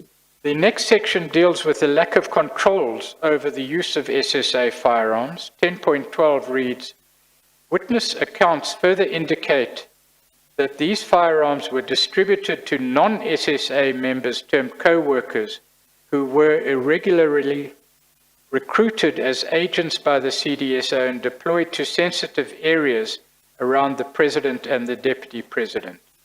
These individuals were not vetted and contributed to the establishment of parallel intelligence structures reporting to Ambassador Tulani Dlomo. One such incident related to the issuing of a firearm to the late Tula, who posted a picture of the SSA permit on his Facebook page following an apparent fallout with Ambassador Dlomo. Tula was never in the employ of the SSA. Is that a correct statement? That is correct, Chair. 10.13 reads, despite the existence of standard operating procedures for the movement and storage of firearms, no controls were implemented insofar as CDSO was involved. In one particular case, in January 2015, pseudonym Johan authorized a CDSO member who does not have a firearm competency certificate to collect a cache of 15 firearms without taking the necessary precautions for their transportation and safekeeping. In another instance, firearms were kept in a hotel room unsecured, with 5 firearms subsequently going missing. While 2 of these were returned to the SSA by Ambassador Dlomo in November 2019, 3 remain unaccounted for. The CDSO member who accessed the firearms failed to report these missing firearms to the SAPS. Is that a correct statement of fact? That is correct, Chair. In fact, we opened a case against this member last year because these firearms had been missing since 2015. So for 4 years, the member had a chance to report to the SAPS what happened, and the Amarin people had advised the member to do so, but they didn't. 10.14 reads, there are also indications that in September 2014, Armory officials were instructed by Ambassador Dlomo through Johan, pseudonym, to transport firearms, including 4 R4 rifles and 6 pistols, to a foreign country. The name of the country has been redacted, for unclear reasons. These were reportedly flown in the presidential aircraft. This coincided with a coup d'etat in that country. Though the firearms were reportedly not utilized in that country, CDSO members were seen there in the presence of Ambassador Dlomo. It is concerning that SSA firearms were flown in the presidential aircraft to a volatile area. Is that an observation made by the investigation team? Yes, it is. And is it based And on... it's also confirmed by through statements and of this event and incident, unfortunate incident, is actually confirmed, it did happen.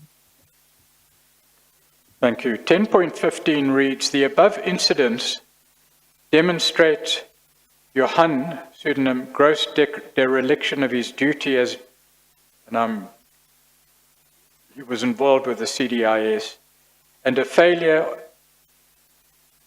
to adhere to the policies and directives that he himself had compiled.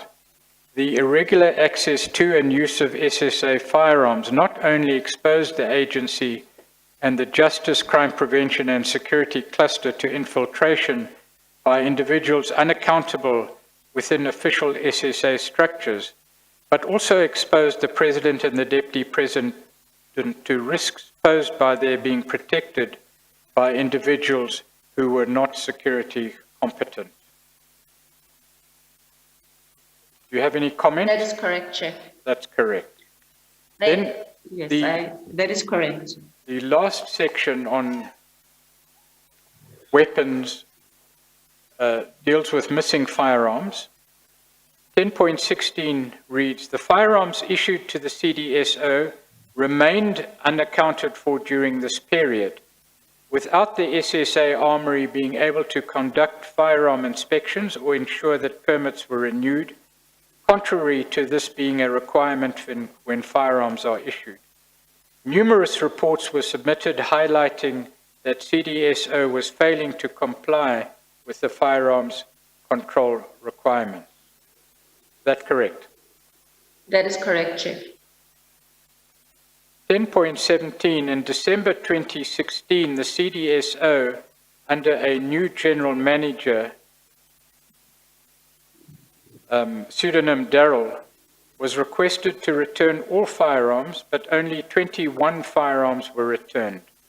The 17 outstanding firearms, including assault rifles, submachine guns, and pistols, included. In addition, 1,635 rounds of ammunition were issued to the CDSO, and to date only 755 rounds have been returned.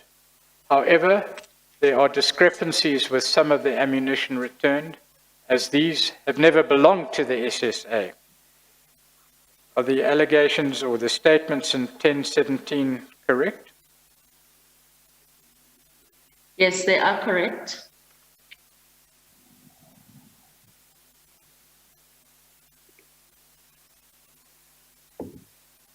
So is it fair to say that of those co-workers who were not vetted, who were armed, and who have not returned to the SSA may still be out there armed? Is that a possibility?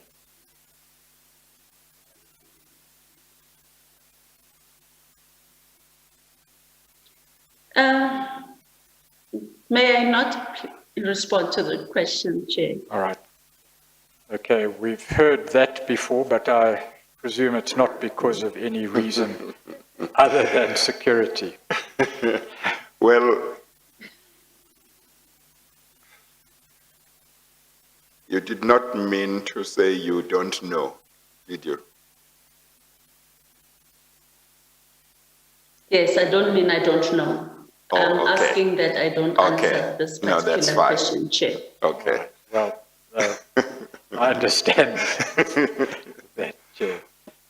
10.18 reads, in April 2018, 11 firearms were recovered, sometimes placing members of the SSA Armory in danger. In one case, members were instructed to meet unknown individuals who were in possession of SSA firearms at the Durban airport. These individuals were armed and only released the firearms once they contacted Ambassador Dlomo, who was in Japan at the time, for permission. In November 2019, 2 more firearms were retrieved from Ambassador Dlomo. As at November 2020, 4 firearms remained unaccounted for. All recovered firearms have been submitted to the SAPS for ballistic testing to negate the possibility of their use in criminal activity. We are still awaiting the results of these tests. Are those allegations correct? And is it correct in particular that some tests remain outstanding? Yes, it is correct. The last time that I checked, that was still the case. Right. That is last year late. Okay.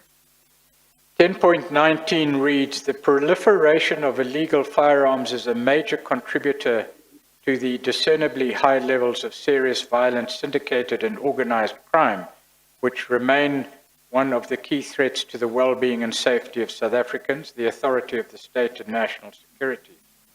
The development goals articulated in the National Development Plan, Vision 2013, include ensuring that people living in South Africa feel safe at home, school, work, and enjoy community life free of fear. The high levels of serious and violent crime, of which illegal firearms form a major part, impede government's ability to ensure stability and security, which are pivotal in creating conditions conducive to economic development, prosperity, as well as the well-being of the people. Those are conclusions drawn or opinions of a general nature. Do you share those views? Yes, I do. Of course. I do share those views. A remark that could, I think, validly be made, that these sentiments expressed here and these goals expressed here are precisely the duty of a security agency aimed at the national as opposed to secular interests. Is that correct? That is correct, Chair. And it seems that these very goals were not only not followed, but to a degree, in this section of the evidence at least, undermined. That is correct, Chair. 1020 reads, apart from the parallel vetting structure posing a risk to counterintelligence measures, the issuing of SSA firearms to person not competent to handle such poses a risk to the reputation of SSA. It is of concern that non-SSA members whose security and firearm competence could not be ascertained were receiving caches of SSA firearms and ammunition, including automatic rifles which remain unaccounted for, with the assistance of senior management within the CDIS, CDSO, and the Office of the Deputy Director of Counterintelligence. This is likely to contribute to a trust deficit between the people of South Africa and its intelligence outfit entrusted with the security of the state. In your view, is that fair comment? Yes, it is, Chair. Finally, in paragraph 11, certain conclusions are drawn by the author of this affidavit, Mr. Y. I think it's apposite we have time to place them on record. There are 4 sub-paragraphs with your leave, Chair. 11.1 reads, the channeling of SSA funds... Sorry, Chair. Yes. Do you have any comment before I go there? Excuse me, Chair. Yes? Yes? Yes, please, I would appreciate that opportunity. Yes, okay. Mr. Pretorius. Thank you, Chair. I just want to indicate that these practices and the conditions under which the Amari people had to work under are very concerning, and I must indicate that those particular individuals were affected, and they're still affected today because they know the SOPs, they know the regulations, and having, one of them actually told me and the team that each time there's a media report on whether it's an assassination, whether it's whatever, they always get nervous because they're thinking, we hope it's not one of our firearms. So I just want to underline the commitment, the integrity, and of those officials. That's all, Chair. That's it. Thank you. Thank you.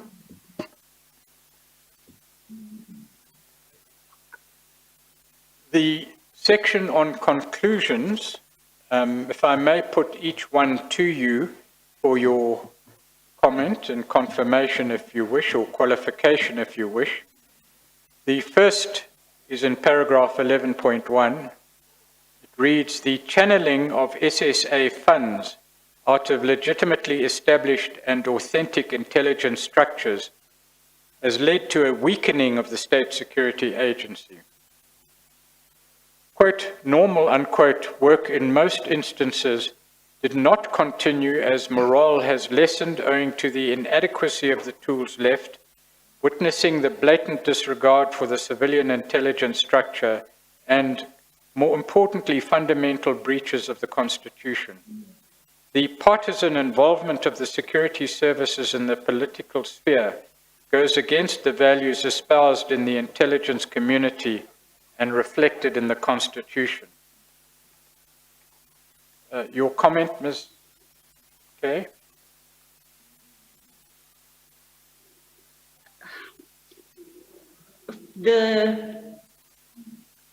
Let me just say, I confirm and align myself with the entire conclusion, all the paragraphs.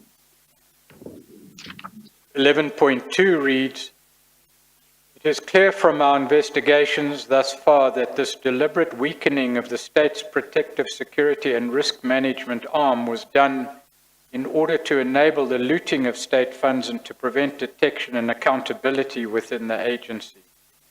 Politically connected individuals used their access to state mechanisms in order to advance their own agendas, both financial and political.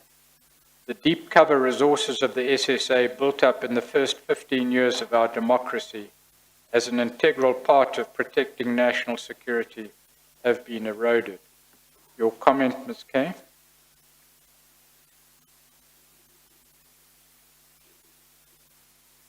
I align myself with the paragraph. Right. And of course, from the Commission's point of view, further conclusions can be drawn, Chair, which will be addressed in due course, if this, to the extent that, and on the basis that this evidence is accepted, if it is accepted in due course.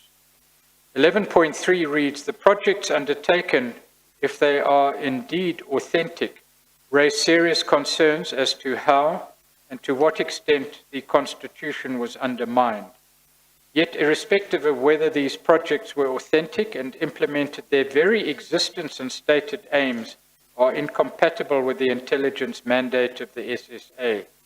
The use of covert operational structures to conceal unlawful activity and bypass accountability enabled the greatest capture with the least scrutiny." Do you associate yourselves with those comments, or yourself with those comments?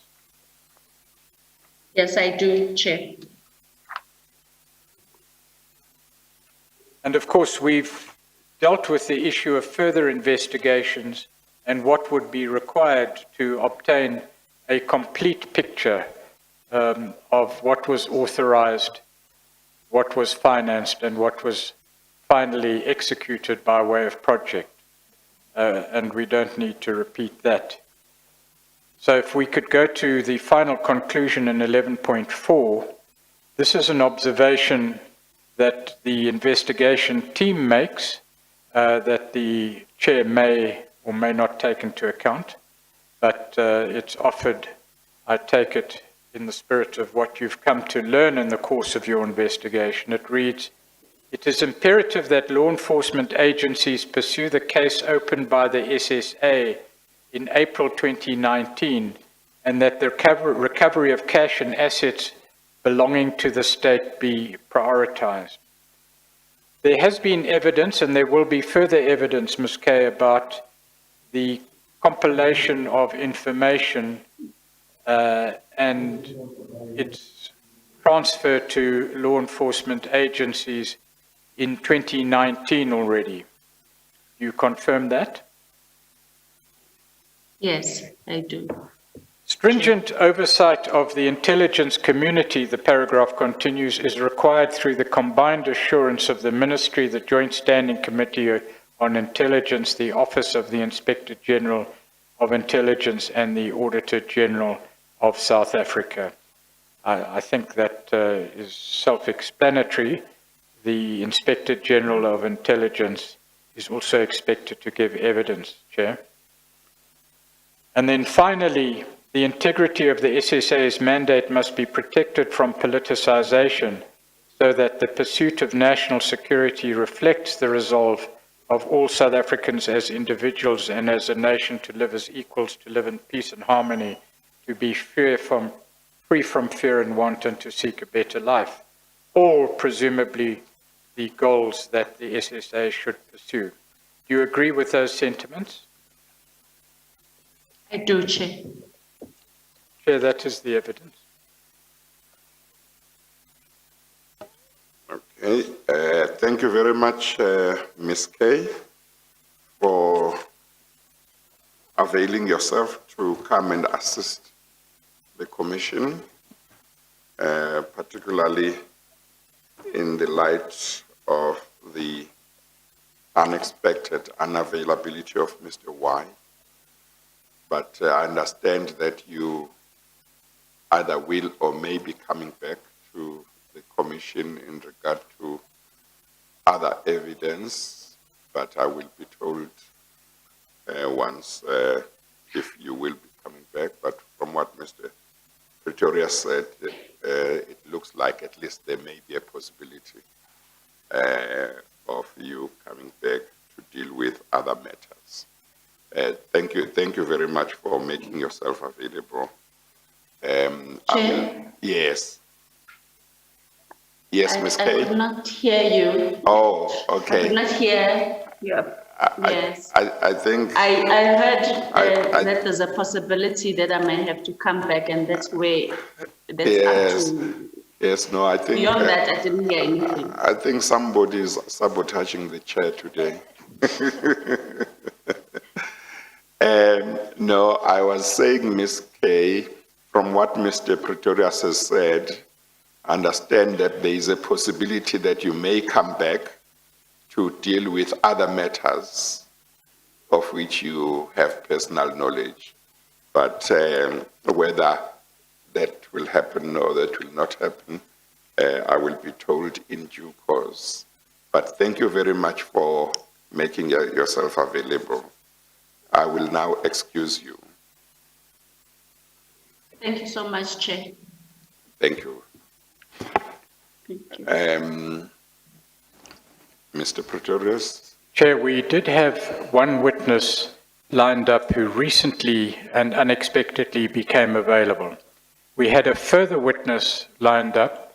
I'm sorry, Mr. Pretorius. Are you still there, Ms. Kay?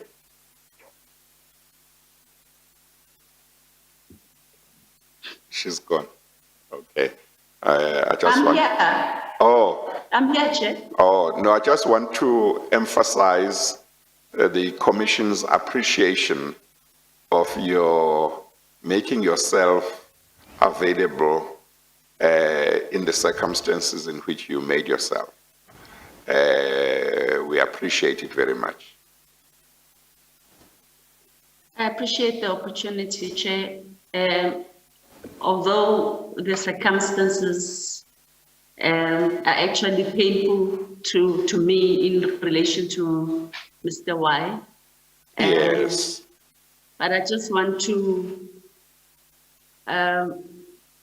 say to the Commission and to make sure that it's recorded that the majority of officials that are within the SSA are patriots, are qualified, and are committed, and all they want to do is work and serve the Constitution.